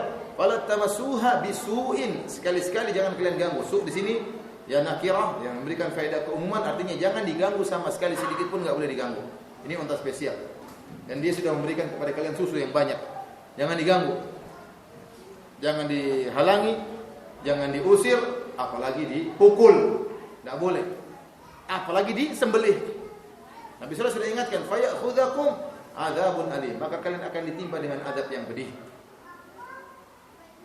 Ini sudah peringatan dari Nabi Shalih. Kemudian Nabi Shalih ingatkan tentang nikmat yang pernah Allah berikan kepada mereka. Wadhkuru idz ja'alakum khulafa'a min ba'di 'adin. Ingatlah kalian telah dijadikan oleh Allah penguasa setelah kaum 'Ad. Kaum 'Ad sudah binasa, sekarang kaum Tsamud kaum yang baru menduduki bumi. Wa bawa'akum fil ardi, dan Allah telah menyiapkan bumi bagi kalian. Tattakhiduna min suhuliha qusura. Tanah yang datar mereka bikin istana yang besar. Disebut dengan qusura. Istana yang besar. Wa tanhituna al-jibala buyuta. Kemudian kalian memahat gunung-gunung menjadi rumah. Ini di antara keistimewaan kaum Samud. Ini kita bicara tentang zaman dahulu, ya. Ngapain mereka enggak tahu kenapa kurang kerjaan atau gimana? Kok gunung dijadikan apa? Rumah. Kan mereka bisa bikin istana, namun mereka mungkin ingin menunjukkan kehebatan mereka. Gunung mereka pahat. Gunung batu, ingat gunung di Arab Saudi bukan gunung seperti kita, gunung pasir, enggak, gunungnya seperti batu. Seperti batu apa? Batu kerikil besar ditempel di atas muka bumi dan masuk ke dalam. Jadi mereka pahat gunung tersebut jadi rumah. Ini kan kerja keras ini. Lama pahat. Alat pahatnya pakai apa, mukulnya pakai apa. Intinya jadi rumah. Mereka tinggal tenang dalam rumah tersebut. Adapun tanah yang datar, mereka bangun istana-istana. Istana-istana tersebut sudah tidak ada. Waktu Allah goncangkan bumi mereka, istana tersebut mungkin runtuh. Tetapi rumah-rumah masih tersisa sebagai bukti bahwasanya mereka pernah ada. Kalau Allah tidak sisakan mungkin orang bilang itu dongeng, tapi ini ada buktinya, pernah ada kaum itu pernah ada. Ini cerita bukan cerita bohong, kaum itu pernah ada dan sudah dibinasakan oleh Allah Subhanahu wa taala. Fadhkuru ala Allah, dan ingatlah karunia-karunia Allah kepada kalian, wala ta'tau fil ardi mufsidin, dan janganlah kalian melakukan kerusakan di atas muka bumi. Maka berimanlah kaum Nabi Saleh, dan kebanyakan yang beriman adalah orang-orang bawahan, orang-orang miskin. Dan demikianlah kebanyakan pengikut para nabi. Oleh karena tatkala Heraklius bertemu dengan Abu Sufyan, sebagaimana dalam Sahih Bukhari, di awal Sahih Bukhari dalam kitab Badul Wahyi, waktu itu Heraklius sudah merasa muncul ada seorang nabi yang ditunggu-tunggu, yang dinanti-nanti. Maka Heraklius memanggil Abu Sufyan dan bertanya kepada Abu Sufyan tentang nabi tersebut. Ya. Maka di antara pertanyaan, setelah bertanya macam-macam tentang Rasulullah, di antara pertanyaan Heraklius, "A'asyrafu qaumihim ittaba'uhu am du'afa'uhum?" Maka Heraklius bertanya, "Wahai Abu Sufyan, yang menjadi pengikut dari Muhammad sallallahu alaihi wasallam adalah orang-orang yang pembesar-pembesar mereka ataukah orang-orang lemah di antara mereka?" Maka Abu Sufyan mengatakan, "Du'afa'uhum." Yang ikut kepada mereka adalah orang-orang yang lemah. Maka Heraklius mengatakan, demikianlah pengikut para nabi. Sejak zaman Nabi Nuh, kemudian Nabi Saleh, Nabi Hud, Nabi Saleh, Nabi Syuaib, Nabi Muhammad, kebanyakan pengikutnya adalah orang-orang apa? Orang-orang yang lemah. Orang-orang kaya, orang-orang yang pemimpin, mereka sombong dan angkuh. Oleh karenanya bahaya, namanya kekayaan, namanya kekuasaan ini membuat orang menjadi angkuh dan sombong. Dan kalau sudah jadi angkuh dan sombong, susah dia untuk tunduk kepada aturan. Dia merasa dirinya yang berkuasa, dia merasa dirinya yang kuat. Ya. Karenanya Rasulullah SAW tatkala melihat kepada surga, ittala'tu ala al-jannah fawajadtu aktsara ahliha al-fuqara. Aku melihat surga dan aku dapati kebanyakan penghuninya adalah orang-orang miskin. Kebanyakan penghuni orang miskin. Artinya ada orang kaya penghuni surga, ada namun tidak banyak. Kebanyakannya orang-orang miskin. Kenapa? Karena ujian terhadap harta ini berat. Banyak orang diuji dengan kemiskinan, lulus. Dia mudah untuk bersabar, tapi banyak orang diuji dengan kekayaan tidak lulus. Kenapa? Hartanya mengantarkan dia untuk bermaksiat, untuk berzina, untuk minum khamar, untuk morfinis, untuk berhidup dengan foya-foya. Maka Allah mengatakan, "Kalla innal insana innal insana la yatagha." Sungguh manusia itu akan melampaui batas. Kapan ar-ra'ahu istaghna? Tatkala dia merasa dirinya kaya. Oleh karena antum-antum para hadirin yang Allah Subhanahu wa taala, kalau seandainya ditakdirkan miskin, bersyukurlah. Karena kalau kaya tidak gampang. Benar, kalau kaya tidak apa? Tidak gampang. Ya kita bukan minta jadi orang miskin, enggak ya. Tidak ya. Rasulullah SAW berdoa, Allahumma inni a'udzubika min syarri fitnatil ghina wa min syarri fitnatil faqr. Ya Allah, aku berlindung kepada Engkau dari fitnah kekayaan dan dari fitnah kemiskinan. Ya. Tetapi biasanya orang diuji dengan kemiskinan lebih mudah bersabar. Lebih mudah bersabar dan banyak yang lulus. Maka banyak penghuni neraka jahanam yang miskin. Mungkin apa? Penghuni apa surga? Orang-orang miskin. Orang-orang kayanya cuma sedikit karena kebanyakan mereka apa? Sombong dan angkuh. Kebanyakan mereka sombong dan angkuh. Tapi kalau antum disuruh milih jadi orang kaya bersyukur atau orang miskin bersabar, milih mana? Kaya bersyukur. Tapi ya antum terima aja takdir Allah Subhanahu wa taala. Kalau kaya bersyukur alhamdulillah, kalau miskin bersabar ya alhamdulillah. Karenanya orang yang beriman kepada Nabi Saleh juga orang miskin. Yang beriman kepada Nabi Saleh juga orang-orang miskin. Yang kaya tidak mau beriman. Kenapa? Karena orang kaya biasanya merintah. Sekarang mereka kalau beriman kepada Nabi Saleh, konsekuensinya mereka harus tunduk kepada Nabi Saleh. Mereka tidak mau. Kita ini orang kaya, kita ini orang besar-besar. Sekarang mau beriman kepada Saleh ini, siapa Saleh ini? Padahal Nabi Saleh adalah orang yang mulia di antara mereka. Nabi Saleh orang yang mulia. Dan mereka dahulunya ingin Nabi Saleh, banyak mereka harapkan dari Nabi Saleh. Mereka berkata, "Ya Salihu, laqad kunta fina marjuwan qabla hadha. Atanhana an na'budu ma kana ya'budu aba'una." Wahai Saleh, kau dulu sudah kami harapkan. Ya, karena mungkin lihat akhlaknya yang mulia, lihat kecerdasannya. Namun gara-gara Nabi Saleh melarang mereka untuk menyembah berhala, menyuruh mereka meninggalkan kesyirikan, mereka tidak mau lagi terima Saleh. Asalnya padahal mereka berharap Nabi Saleh adalah orang yang baik yang sangat mereka harapkan. Maka mereka mengatakan, "Ya Salihu, laqad kunta fina marjuan qabla hadha." Sebelumnya kau adalah orang yang kami harapkan. Sekarang atanhana, apa kau melarang kami? Anak budak makana ya'budu abauna. Kau melarang kami untuk menyembah apa yang disembah oleh nenek moyang kami. Mereka tidak beriman kepada Nabi Saleh. Maka mereka datang kepada orang-orang miskin, mereka ngejek orang-orang miskin. Perhatikan sini. Kata Allah Subhanahu wa taala, "Qala alladziina istakbaru min qaumihi lil ladziina istud'ifu liman amana minhum." Berkatalah orang-orang yang sombong di antara kaum Samud kepada orang-orang yang lemah yang beriman kepada Nabi Saleh. "Ata'lamuna anna Salihan mursalun min rabbih?" Mereka ngejek. Tahukah kalian Saleh itu utusan Tuhannya? Ini ngejek, ini bukan bertanya ingin tahu. Paham? Jadi mereka mengatakan, orang-orang miskin, tahukah kalian Saleh itu utusan Tuhannya? Ngejek maksudnya. Bukan bertanya ingin tahu, tapi mengejek. Dan mereka selalu mengejek apa? Para anbiya, para nabi. Apa jawaban orang-orang Saleh? Qalu inna bima ursila bihi mu'minun. Mereka tidak menjawab, iya itu utusan Tuhan, tidak. Tidak perlu, itu kita sudah sama-sama tahu dia utusan Tuhan. Tapi langsung jawaban orang-orang miskin tersebut, inna bima ursila bihi mu'minun. Kami beriman kepada apa yang dibawa oleh Nabi Saleh. Langsung. Saya ulangi. Pertanyaannya ejekan. Tahukah kalian bahwasanya Saleh utusan Tuhannya? Jawaban orang yang beriman apa? Tidak mengatakan iya, tidak. Karena perkara Nabi Saleh diutus sudah tidak perlu diperdebatkan.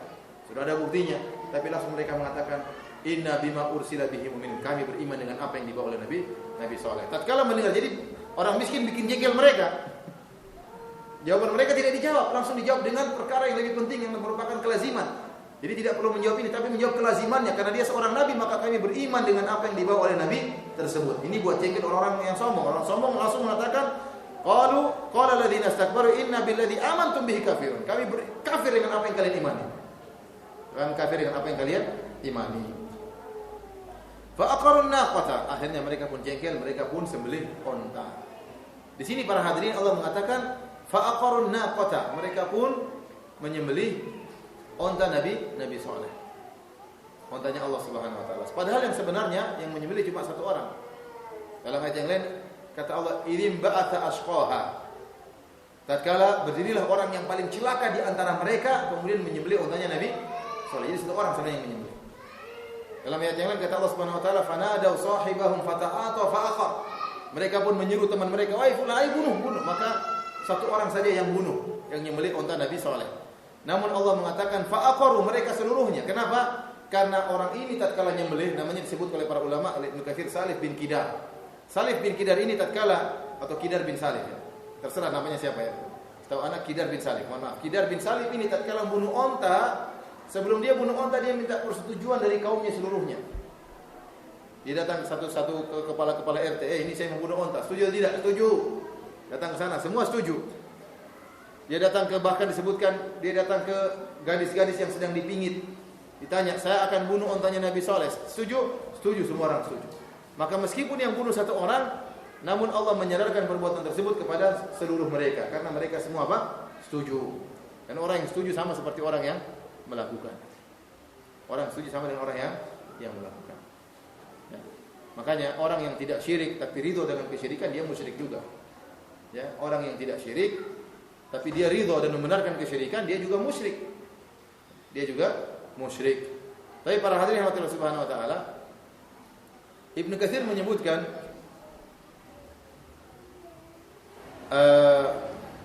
bagaimana kisah terbunuhnya onta Nabi Saleh ini. Ada seorang wanita, dia orang sudah tua, dan dia jengkel sekali sama Saleh. Dia jengkel sekali Nabi Saleh. Dan dia punya anak-anak yang cantik jelita. Karena dia ingin buat jengkel Nabi Saleh, maka dia buat sayembara. Siapa yang bisa bunuh itu ontanya Saleh, maka nikah dengan putriku. Pilih mana yang paling cantik. Maka terserah. Dan terkenal cantik-cantik anaknya tersebut. Maka terpancinglah salah seorang di antara mereka, tadi katakan Kidar bin Salif. Dialah yang akhirnya karena jatuh cinta sama anak-anak perempuan tersebut, ya, maka dia pun yang bertekad untuk membunuh onta Nabi SAW. Namun sebelum dia bunuh, kemudian dia mendatangi kaumnya dan mereka semua setuju. Maka mereka menantikan rame-rame, mereka waktu mau dibunuh mereka datang rame-rame, tapi yang membunuh satu orang aja. Karena yang lain juga takut sebenarnya. Sebenarnya mereka itu takut ya, karena mereka tahu, hati mereka tahu Nabi Soleh ini adalah seorang nabi. Buktinya kok ada onta bisa keluar dari batu. Ya, mereka sebenarnya tahu Nabi Soleh itu seorang nabi. Mereka takut, namun karena kesombongan, ya, mereka nekat untuk melukai onta tersebut. Tatkala ada sayembara, siapa yang berani membunuh onta Nabi Soleh? Tidak ada yang berani, kecuali satu orang ini. Jadi setelah diprovokasi baru dia berani. Yang lainnya takut juga sebenarnya. Ini onta tidak sembarangan, onta yang ajaib. Keluar dari, bayangkan onta ini ajaib tidak? Keluar dari batu. Kalau minum sekali minum air sumur habis. Kemudian kalau diperah susunya nggak habis-habis, satu kampung seluruhnya bisa minum dari susu onta tersebut. Apakah tidak ajaib? Sangat ajaib. Sangat ajaib. Disebutkan onta ini hidup berapa lama sampai akhirnya dia melahirkan. Maka dia berjalan bersama anaknya. Anaknya onta ini. Anak mereka sekarang menanti kedatangan onta tersebut, hendak mereka bunuh. Maka mereka persiapan karena onta tersebut melewati jalan tertentu, disebut dalam tafsir Ibnu Katsir. Akhirnya mereka pun menanti lewatnya onta tersebut. Tatkala lewat, maka berangkatlah Kidar bin Salif, lantas dia pun memukul atau memotong kaki onta tersebut, maka onta tersebut berteriak dengan suara yang sangat keras. Waktu berteriak, maka keluarlah wanita tua tadi yang jengkel kepada Nabi Saleh, mengeluarkan putri-putrinya yang cantik jelita, supaya semakin apa? Memprovokasi siapa? Kidar bin Salif. Waktu Kidar bin Salif lihat itu cewek-cewek cantik-cantik calon istrinya, maka dia pun semakin semangat. Ya. Lantas dia pun membunuh onta tersebut. Matilah onta tersebut. Datang Nabi Saleh, kabarkan kepada Nabi Saleh bahwasanya ontanya telah meninggal. Padahal dia sudah peringatkan, wala tamassuha bisu'in fayakhudhukum adzabun alim. Janganlah kalian ya melukainya, maka kalian akan ditimpa dengan adab yang pedih. Fa aqarun naqata, kata Allah, mereka pun membunuh onta tersebut. Wa atau an amri rabbihim, dan mereka sombong dari perintah Allah Subhanahu wa taala. Bahkan mereka sesumbar, mereka mengatakan, wa qalu ya Salihu tina bima ta'iduna, wahai Saleh, datangkan adab yang kau janjikan kepada kami. In kunta minal mursalin, jika kau benar orang yang benar utusan dari Allah Subhanahu wa taala. Maka Nabi Saleh berkata, ya, tamatta'u fi darikum thalathata ayyam. Silakan bersenang-senang di rumah kalian 3 hari. Sudah akan datang azab pada hari keempat. 3 hari silakan kalian bersenang-senang. Mereka pun tatkala diancam oleh Nabi Saleh, sekarang ancaman lebih khusus. Ancaman pertama lebih umum. Jangan kalian ganggu unta tersebut, kalian akan ditimpa dengan azab yang pedih. Setelah mereka sembelih, mereka ancam, mereka tantang. Mana ancaman tersebut, mana azab yang pedih tersebut? Nabi sallallahu alaihi wasallam mengatakan 3 hari setelah ini. Tamatta'u fi darikum salatata ayyam, silakan bersenang-senang di rumah kalian 3 hari. Setelah ini akan datang azab. Mereka pun ketakutan. Dalam ayat yang lain Allah mengatakan fa asbahu nadimin, mereka menyesal. Setelah diancam Nabi sallallahu alaihi wasallam, mereka pun menyesal, ketakutan. Disebutkan oleh Abu Tafsir, mereka bertanya, wahai Saleh, mana buktinya kalau akan datang azab? Kata Nabi sallallahu alaihi wasallam, lihat, kalian hari pertama kalian akan menguning wajah kalian. Ini ancaman dari Nabi Saleh alaihi salam. Maka mereka pun ketakutan tatkala itu, dan mereka menyesal telah membunuh untanya Nabi Saleh. Namun mereka tidak bisa berbuat apa-apa. Seharusnya kalau mereka menyesal segera beriman. Segera beriman, siapa tahu Allah tunda azab. Namun mereka namanya sudah terlanjur ya. Mereka tetap tidak mau beriman. Maka ada sebagian orang yang jahat, Allah sebutkan, wa kana fil madinati tis'atu rahtin yufsiduna fil ardi wa la yuslihun. Qalu taqasamu billah lanubayyitannahu wa ahlihi. Jadi ada 9 orang kata Allah di kota tersebut, mereka mengadakan kerusakan di muka bumi. Dan mereka bersumpah, kata mereka, demi Allah malam ini kita akan bunuh Saleh dan isi keluarganya. Thumma lanaqulanna liwalihi ma syahidna mahlika ahlihi wa inna la shadiqun wa makaru makran wa makarna makran. Kemudian setelah kita bunuh Saleh dan keluarganya, kita bilang kami tidak tahu kok bisa meninggal Saleh dan keluarganya. Jadi mereka ingin buat makar. Mereka berkata, kalau ternyata ancaman Saleh benar, kita bakalan meninggal setelah 3 hari, ya udah kita bunuh dia biar dia mati dulu sebelum kita. Ini rencana mereka. Udahlah, kita mau tewas bareng-bareng, dia dulu baru kita. Akhirnya mereka buat makar, mereka ingin bunuh Nabi Saleh di malam hari, dan mereka bersumpah, taqasamu billah, mereka bersumpah dengan nama Allah. Jadi ini dalil bahwasanya Mereka sebenarnya percaya kepada Allah, namun mereka berbuat apa? Kesyirikan. Buktinya waktu mereka ingin membunuh Nabi Saleh, mereka bersumpah, taqasamu billah. Mereka bersumpah atas nama Allah Subhanahu wa taala dan mereka ingin membunuh Nabi Saleh dan keluarganya. Setelah itu mereka pura-pura tidak tahu dengan mengatakan, kami tidak tahu matinya Saleh dan keluarganya. Namun kata Allah, makaru makran wa makarna makra. Mereka ingin buat makar, namun kami buat makar. Akhirnya mereka ditimpa dengan azab sebelum yang lain. Mereka malam-malam ingin membunuh Nabi Saleh, ditimpa azab oleh Allah Subhanahu wa taala, tewas lebih dahulu. Yang lain apa? Belum tewas. Kan lebih mengerikan lagi. Teman kita 9 orang sudah tewas di luar. Lebih menakutkan. Akhirnya benar. Hari pertama, jadi disebutkan mereka bunuh unta itu hari Rabu. Hari Kamis pagi, wajah mereka musfarrah, wajah mereka menguning, pucat ketakutan. Wah, benar kata Nabi Saleh. Ini tanda-tanda akan datang apa? Azab. Dan ini semua oleh para ahli tafsir, di antaranya Ibnu Katsir dalam tafsir. Hari kedua hari apa? Hari Jumat. Hari Jumat wajah mereka memerah.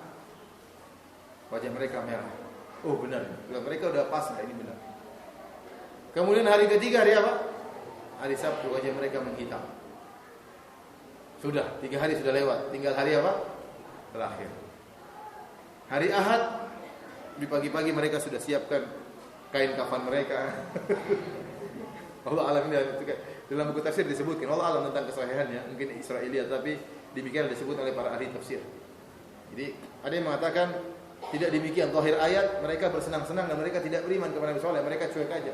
Senang-senang 3 hari tiba-tiba datang azab. Namun sebagian tafsir mengatakan tidak. Mereka menyesal, fa asbahu nadimin, mereka menyesal tatkala setelah membunuh unta Nabi Saleh, dan kemudian mereka tadi mulai ketakutan dan akhirnya pada hari keempat mereka pun menyiapkan kain kafan mereka. Kemudian mereka bingung apa yang akan terjadi pada hari ini, bagaimana azab akan datang, mereka tidak tahu. Ya, mereka siapkan hanut, ya semacam untuk membuat tubuh mereka seperti balsam begitu, mereka siapkan, dan mereka juga memakai kain kafan siap mati. Kata Allah Subhanahu wa taala, fa akhadathumur rajfatu fa asbahu fi darihim jathimin. Maka datanglah rajfah.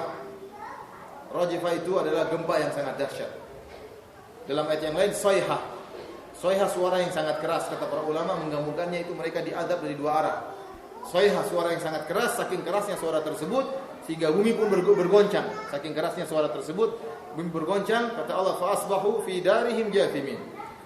Maka di pagi hari tersebut mereka pun jathimin. Jathimin itu dalam bahasa Arab artinya wajah tersungkur sementara lutut di atas tanah. Jadi begini, tersungkur ya. Jadi seperti orang bertekuk lutut gini, terus paham ya?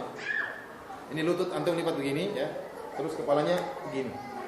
Jadi kayak seperti orang sujud, namun bukan sujud. Tapi di atas lutut di atas tanah, kemudian kepala tersungkur di bawah. Mereka pun meninggal tatkala itu karena goncangan yang sangat dahsyat dan suara yang sangat dahsyat. Para hadirin yang Subhanahu wa taala, lihatlah, Allah Maha mampu ya. Allah mengirim azab kepada kaum Nabi Saleh, sementara Saleh dan pengikutnya yang beriman tidak terkena azab. Suara keras yang sangat dahsyat tidak mengenai Nabi Saleh dan pengikutnya. Allah Maha mampu. Yang mendengar cuma mereka, adapun kaum Nabi Saleh mungkin dengar tidak keras, tidak buat mereka mati. Gempa hanya menimpa orang-orang yang tidak beriman, yang beriman tidak terkena. Mudah bagi Allah Subhanahu wa taala mengirim gempa lokal, mudah.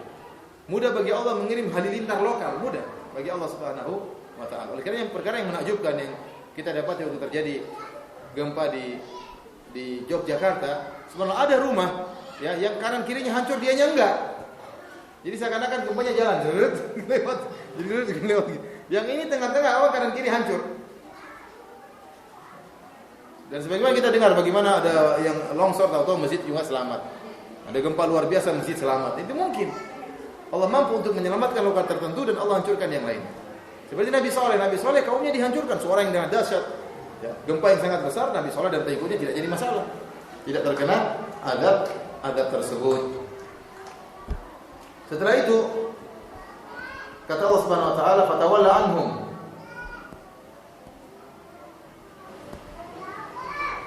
Maka Nabi Saleh alaihissalam kemudian pergi meninggalkan mereka. Nah, saya bacakan dari perkataan Ibnu Katsir.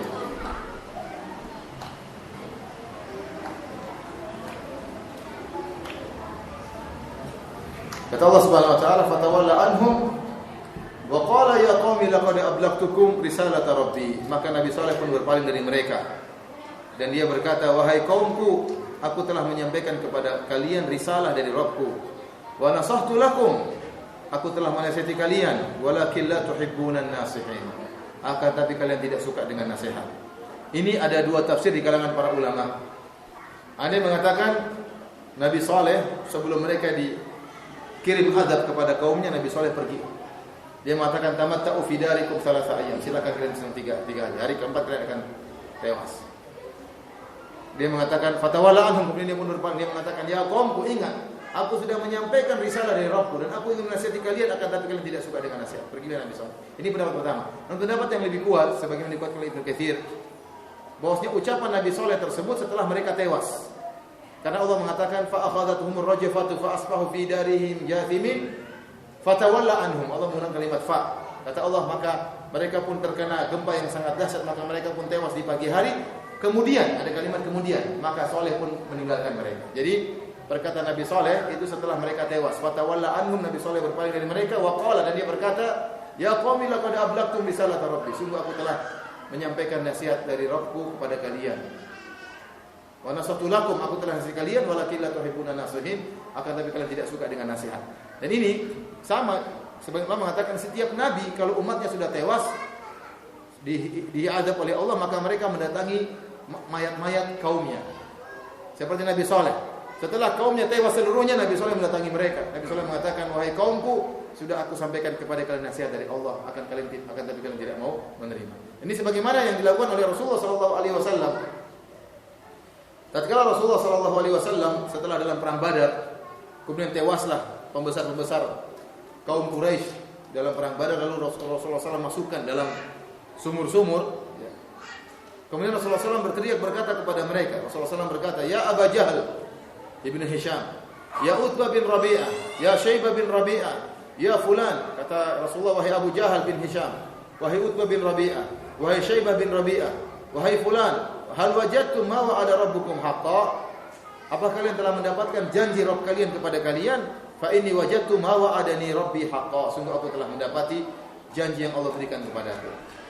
Maka Umar berkata, "Ya Rasulullah, ma tukallimu min aqwamin qad juyifu?"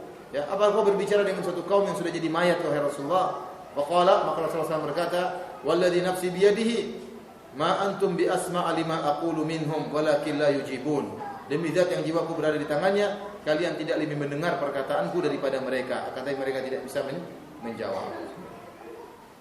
Para hadirin yang Subhanahu wa taala, inilah ya akhir dari kisah Nabi Saleh alaihissalam, dan kita cuma mendapati kisah tersebut sedikit dalam Al-Quran tentang kisah Nabi Saleh dan untanya dan bagaimana kaumnya yang membangkang ya terhadap Nabi Saleh, dan akhirnya Allah kirimkan azab kepada kaum Nabi Saleh alaihissalam. Semoga apa yang sampaikan ini bermanfaat, dan kalau ada yang bertanya saya persilakan.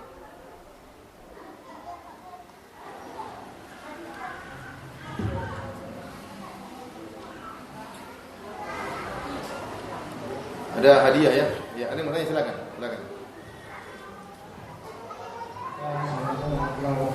Waalaikumsalam. Saat ini terjadi di dunia, banyak sekali umat Islam yang entah itu diuji atau diazab, seperti di Rohingya kemarin, di Myanmar atau Palestina atau di Suriah. Itu sebenarnya hikmah di balik itu apa Ustaz? Apakah itu azab ataukah ujian bagi kaum muslimin Ustaz? Ya, wallahu alam ya. Para ulama menyebutkan ya, azab yang terakhir itu hanya turun kepada Nabi Musa kalau nggak salah. Setelah itu sudah tidak ada azab. Saya lupa ada dalil yang disebut oleh para ulama ya. Entah ayat atau hadis saya lupa, tapi intinya azab itu hanya turun yang membinasakan satu kaum itu cuma terakhir Nabi Musa alaihissalam. Jadi saya perlu merojaah lagi, saya agak lupa. Tidak ada lagi suatu nabi yang datang kemudian Allah turunkan azab, sudah nggak ada setelah Nabi Musa alaihissalam.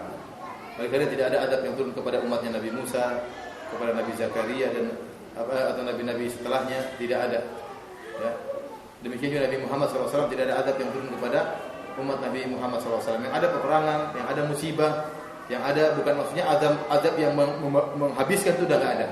Adab yang menghabiskan sudah tidak ada. Oleh karena umatnya Nabi Muhammad SAW saja seperti orang kafir Quraisy tidak diadab oleh Allah, tetapi dengan peperangan.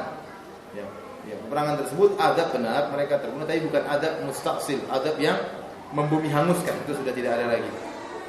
Adapun yang terjadi zaman sekarang, misalnya ada satu kaum yang mungkin ditimpa musibah oleh Allah Subhanahu wa taala. Alam bisawab, kita enggak tahu ya. Kita enggak tahu. Tapi mereka orang Islam, kita doakan.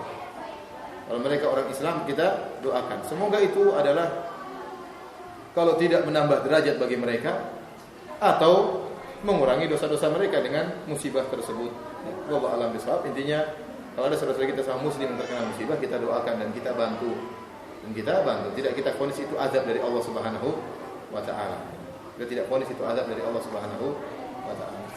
Kecuali kalau misalnya lagi kemudian misalnya lagi berzina kemudian ini ya udahlah. Allah alam itu. Allah alam gitu. Tapi setahu saya jadi azab tidak ada namanya azab mustaqsil, azab yang membinasakan kecuali setelah Nabi Musa sudah tidak lagi. Terakhir Firaun dan bala tentaranya. Setelah itu tidak ada namanya azab yang membumi hanguskan. Yang ada hanyalah musibah atau siksaan atau sebagian tidak secara total dibumi hanguskan oleh Allah Subhanahu wa taala. Intinya kalau ada musibah bagi kaum muslimin kita doakan, kita bantu. Kita doakan dan kita bantu. Ada lagi yang bertanya?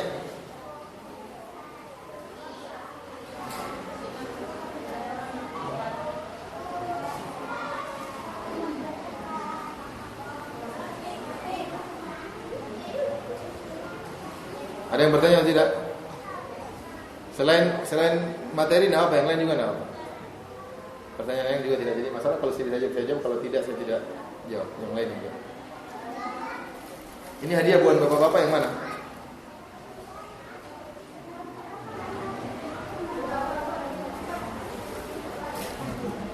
Ibu sedikit ya? 3. Bapak 2, 4, 6 ya. Tapi ada lagi yang bertanya? Silakan.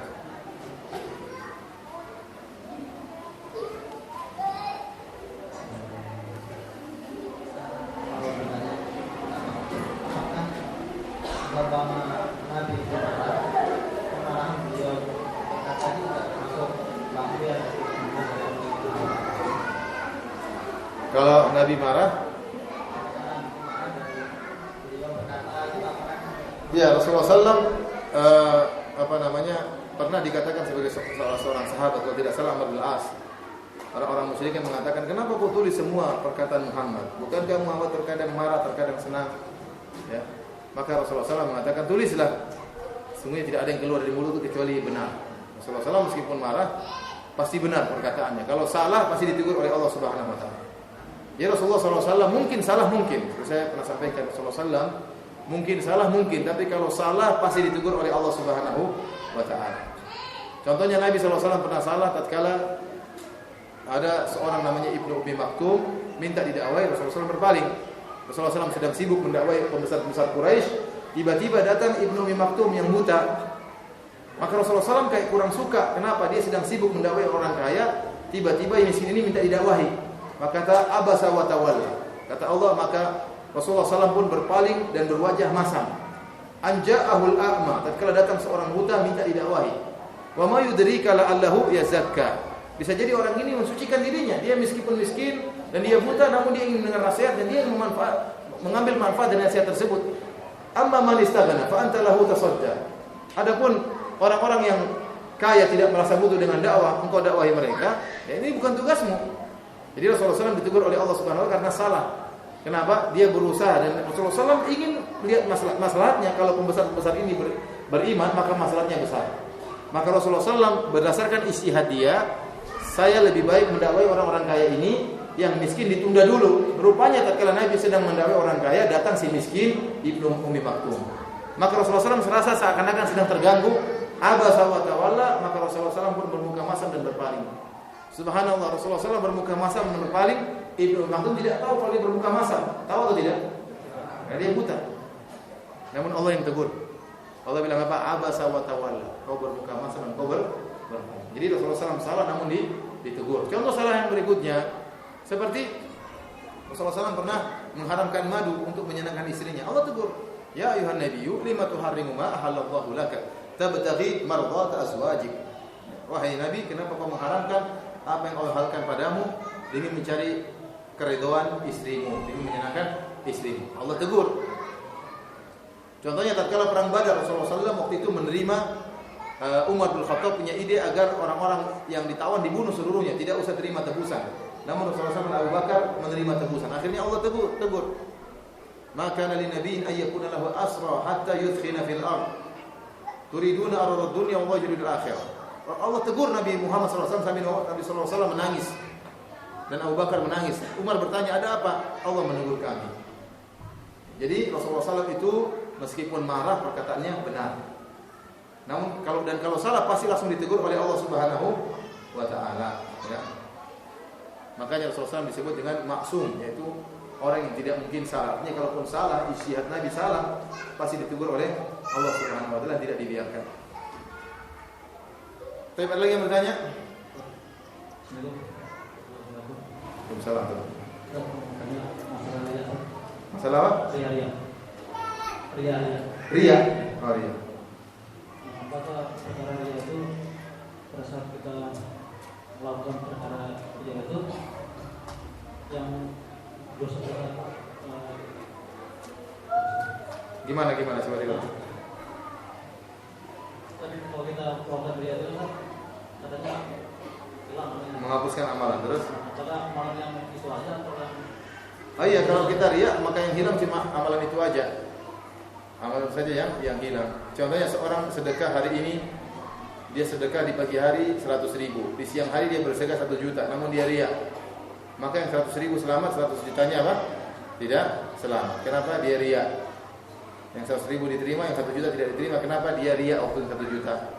Jadi berkaitan dengan amalan yang tercampur riya saja. Seorang yang sholat sekarang ikhlas, sholat berikutnya riya misalnya, maka tidak diterima yang riya. Jadi yang cuma tercampur aja. Ada lagi yang bertanya? Silakan. Berbohong untuk menyembunyikan amal soleh tidak boleh ya. Tidak boleh berbohong, itu berarti dosa. Innal kadhiba yahdi ilal fujur wa innal fujura yahdi ilan nar. Sungguhnya dusta itu mengantarkan kepada kefajiran dan kefajiran mengantarkan kepada neraka jahanam. Ya, kalau orang bilang ente sudah haji, bilang aja sudah, alhamdulillah. Enggak usah bilang belum. Enggak apa-apa. Ente sudah haji, sudah, tapi enggak usah bilang sudah 5 kali kan. Enggak usah. Sudah 5 kali sembunyiin. Bilang aja sudah ya. Oleh karenanya jangan juga kita berbohong untuk menyembunyikan amal saleh. Dari mana kamu? Dia tadi dari depan. Kan enggak bohong. Meskipun dari masjid tak bisa baca Quran ya. Paham? Tidak mesti kita bilang dari baca Quran. Kecuali kalau kita dicurigai, kamu kok pulang lama terus ngapain kamu? Cari istri lagi ya? Enggak, saya dari masjid kok. Enggak apa-apa. Ya. Untuk menolak apa? Yang saya khawatir nanti pertanyaan Ustaz, saya punya istri lagi, saya bohong kalau ditanya. Enggak boleh. Bohong berdosa. Dia punya istri tanya, kamu udah kawin lagi? Enggak, bohong. Dosa. Jadi tidak boleh menutupi amal soleh dengan apa? Kedustaan. Kita tidak berusaha cerita. Kalau orang yang bertanya, kita jawab dengan jawaban mujmal ya, dan supaya kita tidak berbohong. Karena bohong itu jelek. Bohong itu apa? Jelek. Nabi Ibrahim alaihissalam menyesal tatkala hari kiamat, tidak berani beri syafaat gara-gara pernah berbohong 3 kali, padahal bohongnya baik semua. Satu dibohong waktu ditanya, diajak oleh kaumnya untuk mengadakan acara perayaan mereka, acara kesyirikan. Nabi Ibrahim mengatakan, inni sakim, saya sakit, tidak bisa pergi bareng kalian. Padahal dia tidak sakit. Kata para ulama, Nabi Ibrahim mengatakan ini sakim dalam bahasa Arab itu isim fa'il, artinya saya akan sakit. Dan namanya manusia pasti sakit. Jadi Nabi Ibrahim tidak bohong sebenarnya. Karena dia pasti suatu hari pasti akan apa? Sakit. Ada yang mengatakan saya sakit, maksudnya hati saya sakit lihat kalian, maka saya tidak mau ikut pergi. Ini bohong pertama. Bohong kedua, waktu Nabi Ibrahim pergi ke Mesir, melewati Mesir. Tahu-tahu Raja Mesir orangnya jelalatan dan dia sudah punya intel-intel untuk cari wanita yang cantik. Pokoknya kalau ada wanita yang cantik harus buat dia diambil. Maka Nabi Ibrahim tahu kita bakalan ke intel, maka Nabi Ibrahim berkata kepada istrinya, nanti kalau mereka tanya, saya akan katakan kau adalah saudariku. Dan sungguhnya tidak ada yang Islam di atas muka bumi kecuali saya dan kamu. Kau saudariku dalam sesama apa? Muslim. Dan benar ditanya, dia berkata ini saudariku. Ini bohong atau tidak? Bohong. Tapi bohong bukan bohong yang murni. Sebenarnya tidak bohong. Benar-benar Sarah adalah saudari Nabi Ibrahim. Karena kalau Nabi Ibrahim mengaku saya suaminya, dia akan dibunuh. Istrinya diambil. Maka Nabi Ibrahim mengatakan ini saudariku. Ini bohong pun kalaupun bohong terpaksa. Dan ini bukan bohong juga. Ini namanya tauriyah. Ya, perkataan Nabi Ibrahim tidak salah. Ini saudariku benar. Dan bohong yang ketiga tatkala Nabi Ibrahim alaihissalam menghancurkan patung-patung. Ini patung-patung besar, patung-patung kecil dihancurin, tinggal patung gede. Kemudian Nabi Ibrahim mencantolkan kapak di patung gede. Ya. Yang patung kecil semua dihancurkan. Seakan-akan Nabi Ibrahim mengatakan tuh patung aja tidak ridho kalau disyirikan. Jadi Nabi Ibrahim ingin menunjukkan makna tauhid. Bahkan patung aja tidak mau ada patung-patung saingannya. Apalagi Allah Subhanahu wa taala. Maka dihancurkan yang kecil-kecil agar mereka berpikir bahwa syirik tidak boleh. Letakkanlah kapak di patung yang gede. Setelah itu mereka bertanya, "Anta fa'alta hadza bi alihatina ya Ibrahim?" Bukankah kau yang telah menghancurkan patung-patung kami Ibrahim? Kamu sebelumnya sudah maki-maki patung-patung kami. Sekarang pasti kamu yang hancurkan. Kata Nabi Ibrahim, "Bal fa'alahu kabiruhum hadza fas'aluhum in kanu yantiqun." Yang hancurin patung yang gede. Kalau tidak percaya tanya sama patung-patung kecil kalau mereka bisa ngomong.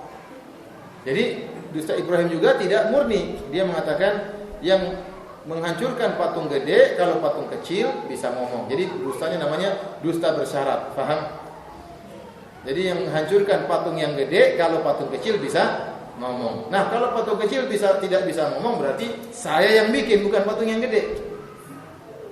Itu dianggap dusta oleh Nabi Ibrahim alaihissalam, padahal dustanya bukan dusta yang murni dan juga dusta demi kebaikan. Itu pun membuat Nabi Ibrahim gelisah dan tidak berani memberi syafaat gara-gara 3 dosa tersebut.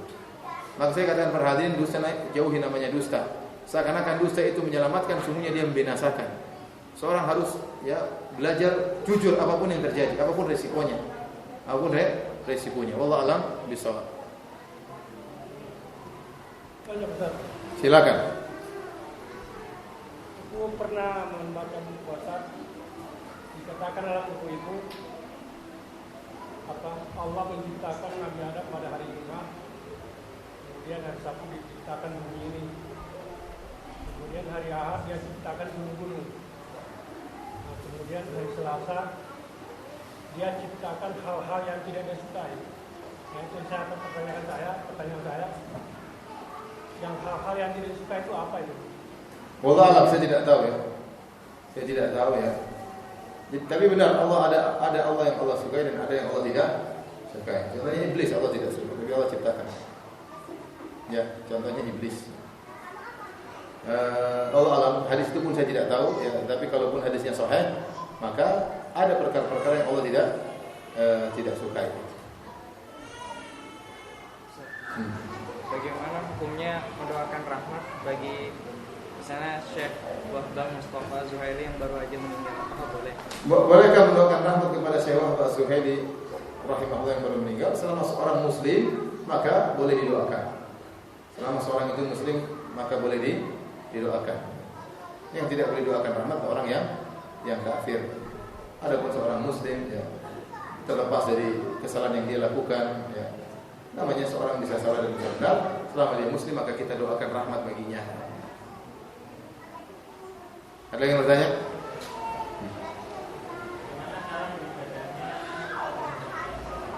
Bagaimana cara beribadahnya zaman Nabi Saleh ya? Allah alam bisawab. Tidak tahu salat malamnya berapa, salat lima waktunya berapa, saya tidak tahu ya. Yang jelas kalau ibadah salat maka para nabi semuanya apa? Salat. Namun tak perinciannya berapa kali dalam sehari, berapa rakaat, maka ini tidak ada dijelaskan. Ya. Allah tidak jelaskan berarti tidak perlu kita ketahui. Ya.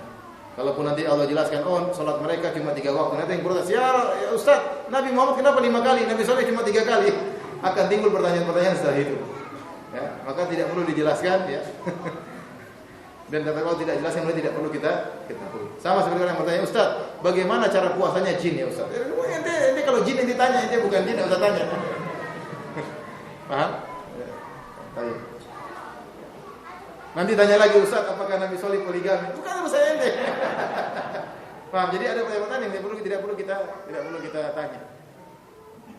Oleh karena para ulama menyebutkan beberapa tafsir yang tidak bermanfaat diperdebatkan oleh sebagai tafsir. Dan dibantah oleh Ibnu Katsir. Contohnya seperti cerita Ashabul Kahfi, goa. Goa tersebut di mana? Jadi khilaf. Kata Ibnu Katsir, kalau memang perlu goa itu bermanfaat diketahui di mana tempatnya, pasti Allah kabarkan. Tapi kalau Allah tidak kabarkan di mana tempatnya, enggak usah perlu tahu dan tidak ada manfaatnya. Goa tersebut hanya kebetulan pernah Allah jadikan tempat untuk terjadi mukjizat. Orang tidur 309 tahun tidak mati-mati, masih hidup lagi. Adapun di mana tempatnya tidak perlu tahu. Seandainya tempatnya di Sanipah ini apa ya? Hah? Handil ya. Handil apa Handil? Seandainya ada goa Ashabul Kahfi itu di Handil, subhanallah. Mungkin banyak orang mau tidur di situ. Udah tidur 3 tahun enggak bangun-bangun. Ya, Allah tidak sebutkan, tidak perlu tahu. Seperti orang ribut lagi tentang anjing Ashabul Kahfi. Anjing Ashabul Kahfi ini warnanya apa? Buat apa dikhilafkan? Mau hijau, merah kuning hijau, mau coklat, enggak ada pengaruhnya. Seperti itu. Jadi terkadang Allah sebutkan apa yang Allah tidak sebut tidak perlu kita tahu. Seperti kata Allah Subhanahu wa taala, "Wa ja'a rajulun min aqsal madinati yas'a. Qala ya qaumi ittabi'ul mursalin." Datang seorang dari jauh dari ujung kota Madinah bergegas dan mengatakan, "Wahai kaumku, ikutlah para rasul, berimanlah kepada para rasul." Siapa orang ini Allah tidak sebutkan, tidak perlu tahu. Yang penting orang ini tugasnya dia berdakwah. Ente ikuti dakwah dia. Dia berusaha menyuruh orang untuk mengikuti jalan para nabi. Jadi tidak perlu diketahui siapa orang, tapi amal dia yang paling penting. Makanya ada perkara-perkara yang Allah tidak jelas. Seperti Nabi Soleh, banyak sekali perkara kita tidak tahu. Allah cuma sebutkan sedikit aja. Kisah Nabi Soleh, onta kemudian membangkang, kemudian selesai cerita. Dari mana dia, bagaimana masa kecilnya, berapa istrinya, berapa anaknya, Allah tidak sebutkan. Berarti tidak perlu untuk kita ketahui, sudah cukup dari cerita-cerita atau dari syariat Rasulullah SAW. Ada lagi bertanya? Ibu silakan. Dari riwayat Nabi Saleh dan kaumnya, apa yang bisa kita ambil sebagai umat Nabi Muhammad dalam mempraktekkan di kehidupan kita sehari-hari? Itu kan? Apa? Iya, saya paham. Saya bingung bertanya jawabannya. Pertanyaannya saya sudah paham, cuma jawabannya saya bingung ya. Kalau disebut oleh para ulama, intinya Allah menceritakan tentang suatu kaum yang sombong kemudian diadab oleh Allah Subhanahu wa taala karena bermaksiat kepada Allah. Jadi azab itu akan datang kepada orang yang membangkang kepada Allah ya. Karenanya seorang yang membangkang kepada Allah, bermaksiat kepada Allah, akan datang azab kepadanya, apakah azab di dunia maupun azab di akhirat. Dan tidaklah suatu musibah pun menimpa kita kecuali karena maksiat. Wa ma asabakum min musibatin fabima kasabat aydikum wa ya'fu an katsir. Tidak satu musibah pun menimpa kalian kecuali karena akibat maksiat yang kalian lakukan. Ya. Alhamdulillah sekarang sudah tidak ada namanya adab yang membinasakan satu kaum. Ya. Tapi Allah berikan musibah-musibah kepada kaum muslimin yang bermaksiat kepada Allah Subhanahu wa taala. Intinya taatlah sebagaimana taat kepada Allah dan jangan membangkang kepada Allah, karena bisa turun azab atau siksaan atau musibah kepada orang yang membangkang kepada Allah. Allah alam bisawab. Ada yang bertanya? Ya, silakan. Boleh tahu? Ruqyah boleh. Boleh ruqyah. Man istata'a minkum an yanfa'u akhahu falyaf'al. Kata Rasulullah SAW, barang siapa yang mampu untuk beri faedah kepada saudaranya, membantu saudaranya, maka lakukanlah. Di antaranya ruqyah, membantu saudara, kita ruqyah saudara kita.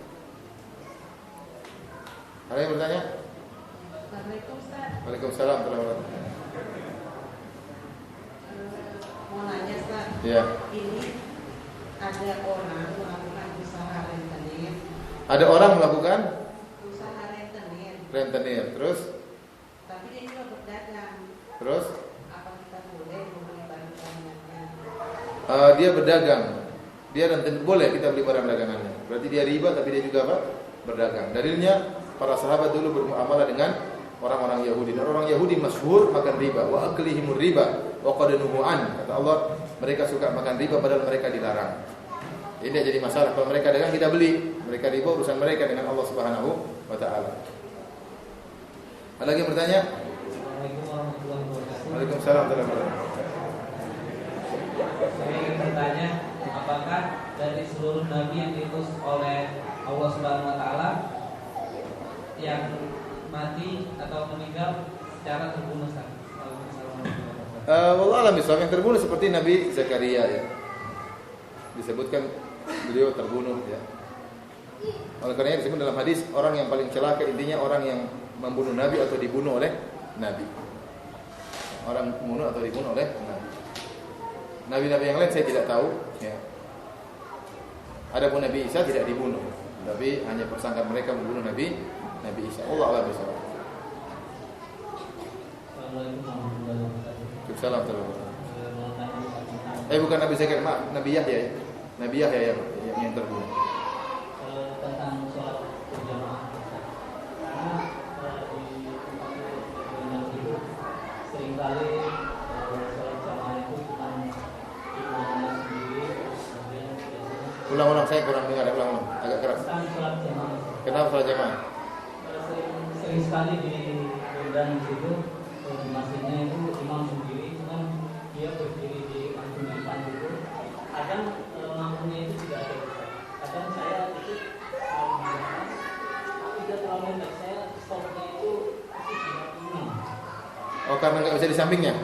Karena saya mepet dengan tembok. Iya. Imam. Tidak apa-apa. Jadi makmum di samping kanan imam itu sunnah. Seandainya di belakang pun tidak jadi masalah. Contohnya banyak orang tidak tahu kalau sunnah, kalau imam dan makmumnya cuma satu di sampingnya. Banyak orang tidak mau. Kita mundur atau dia malah mundur lagi, nggak mau, dia nggak mau sejajar. Banyak orang tidak ngerti. Kalau dia tidak mau jangan nanti paksa dia mundur saya di belakang. Dia tidak mau ya sudah selesai, dia tidak mau. Kan ini sunnah juga, tidak wajib. Maka dia mundur di belakang. Kalau kita tarik dia nggak mau bisa berkelahi, udah biarin aja di sini.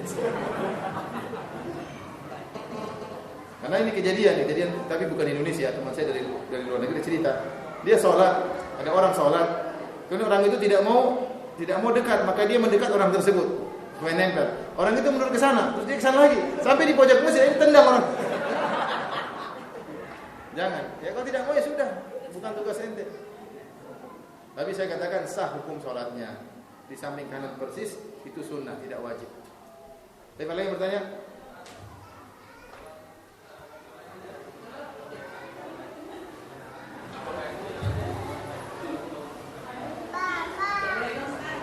Waalaikumsalam warahmatullahi wabarakatuh. Silakan. Ustaz, suami saya mau poligami.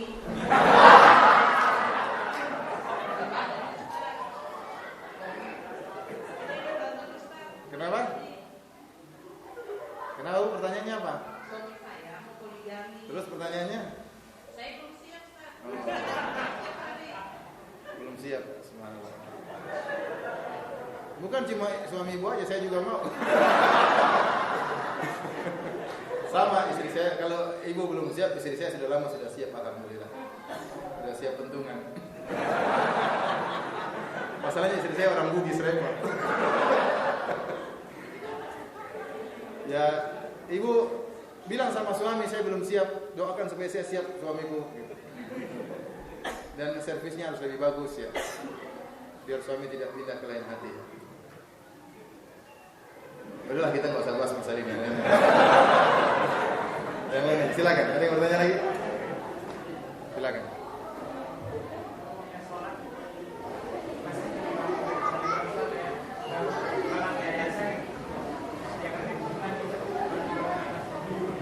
Bagaimana hukum sholat yang dibangun dari hasil riba? Waktu Allah mengatakan tidak mengapa, menjadi masalah. Saya ada tulisan di internet masalah.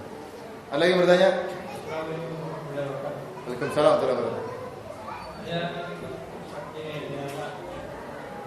perjalanan ke rumah. Jadi saya bilang sama teman saya, nanti kita teman sana sampai di sana, masjid itu dari batu kan? Maksudnya kenapa? Saya satu perjalanan. Safar atau bukan? Lain pak. Bukan safar. Lain safar. Bukan safar. Terus? Jadi saya bilang sama kawan saya nanti kita stop di sana, langsung di sana. Terus? Di sana, masjid itu dari pakai. Akhirnya dulu aja. Karena ada bagus itu. Lah kenapa nggak jadi masjid yang lain lagi? Udah jauh sana lagi. Oh terlambat. Terlambat di laut. Oh ya udah, udah luar nggak apa-apa. Nggak apa-apa. Ya gimana? Kita kan sudah berusaha. Ternyata nggak ada, ya sudah sholat duhur aja, nggak apa-apa. Assalamualaikum warahmatullahi wabarakatuh. Waalaikumsalam warahmatullahi wabarakatuh. Saya mau tanya ke Ustaz, penjelasan Quran surat Maryam ayat 21 dan 22. Apa artinya? Nah, cuman di situ berarti bahwasanya setiap kita ini akan mendatangi neraka atau kita yang akan mendatangi. Wa in minkum illa wariduha. Sementara ada hadis pula yang menjelaskan ada orang yang masuk surga tanpa hisab. Mohon penjelasan. Kata para ulama, wa in minkum illa wariduha kana 'ala rabbika hatman maqdiya thumma nunajjil ladzina taqaw. Setiap kalian pasti akan melewati neraka. Kata ulama maksudnya sirat. Maksudnya apa? Sirat. Dan orang masuk surga pasti lewat apa? Sirat. Semua orang akan lewat. Masuk para anbiya juga akan lewat apa? Sirat. Jadi lewat sirat tidak mesti diadab. Tidak mesti diadab karena ada yang lewat seperti angin kencang, seperti ada kuda yang berlari kencang, ada yang santai aja biasa tahu-tahu sudah sampai. Jadi maksudnya bukan mampir. Ya, maksudnya bukan apa? Mampir, tapi lewat. Paham? Demikian saja ya. Ibu, satu pertanyaan lagi, Ibu. Satu pertanyaan lagi, Ibu. Assalamualaikum Ustaz. Waalaikumsalam warahmatullahi wabarakatuh. Mau nanya nih Ustaz. Silakan. Ada teman istrinya muslim, tapi suaminya non muslim. Terus Terus punya anak sedang sakit keras. Apa kita boleh mendoakan anaknya? anaknya kenapa? Anaknya lagi sedang sakit keras. Terus Nah, kita bisa boleh nggak doain anaknya? boleh, enggak apa-apa. Anaknya agamanya apa? Anaknya belum balik. Ya doakan apa? Doakan supaya sehat dan semoga di kemudian hari menjadi anak yang soleh. Itu aja. Doakan semoga sehat dan semoga menjadi anak yang soleh di kemudian apa? Di kemudian hari. Menjadi masalah. Oh ya hadiahnya ya bukan.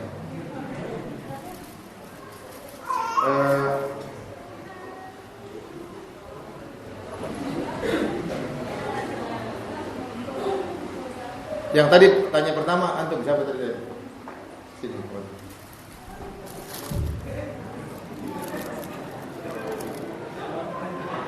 Pilih sendiri. Terserah pilih yang mana. Boleh pegang-pegang dulu nah. Oh dia pilih warna yang lain, warna hijau. Baik, pertanyaan. Siapakah nama orang yang membunuh onta Nabi Saleh? Ini tadi yang apa? Iya, silakan. Masya Allah. Silakan saja. Pilih. Ya. Kita tadi sebut di awal pengajian orang Arab ada 3 model. Siapa yang disebutkan? Arab asli, Terus Arab palsu. terus Arab yang sudah punah. Iya, terus Itu dari kaum Samud dan Kaum Ad. Terus dan Arab yang tidak asli dari keturunan Nabi Ismail. Ya, saya silakan. Masya Allah. Silakan jangan.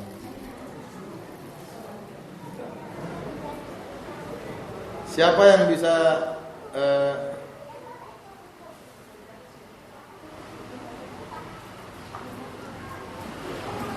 apa nama kaumnya Nabi Saleh? Biasanya kacamata di luar. Kaum apa? Kaum Samud, benar? Ya, silakan.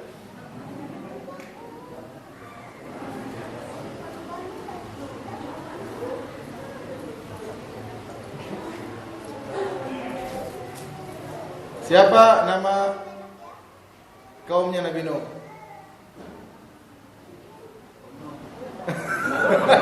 Benar. Ustaz. Kaum Nuh katanya. Silakan Ustaz. Buat ya. Tadi mau jawab apa tadi? Oh, kaum Ad salah berarti enggak jadi. Kaum Nabi Nuh, kalau itu kaum Nabi Hud, kaum Ad.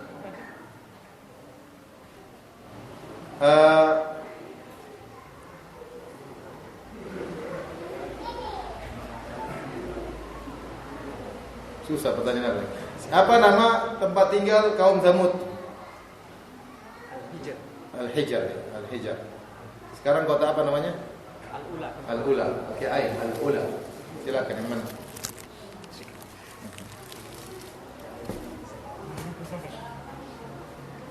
Yang terakhir biasa, siapa yang paling tua yang hadir?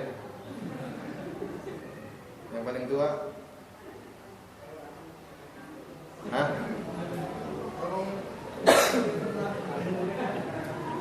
Bapak mau berapa? Berapa? 57. Bapak mau berapa? 60.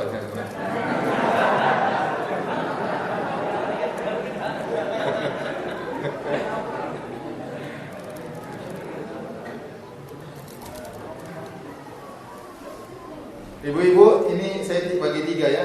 Ini buat ibu yang paling tua, ini buat anak yang paling perempuan yang paling muda, dan ini tadi yang tanya tentang poligami. Ya. Ini yang paling tua, ya. Ini yang paling muda di antara ibu-ibu, dan ini yang tadi tanya tentang apa? Poligami. Semoga bersabar. Demikian pengajian kita pada kesempatan kali ini. Subhanallah bihamdik, asyhadu an la ilaha illa anta, astaghfiruka wa atubu ilaik. Assalamualaikum warahmatullahi wabarakatuh.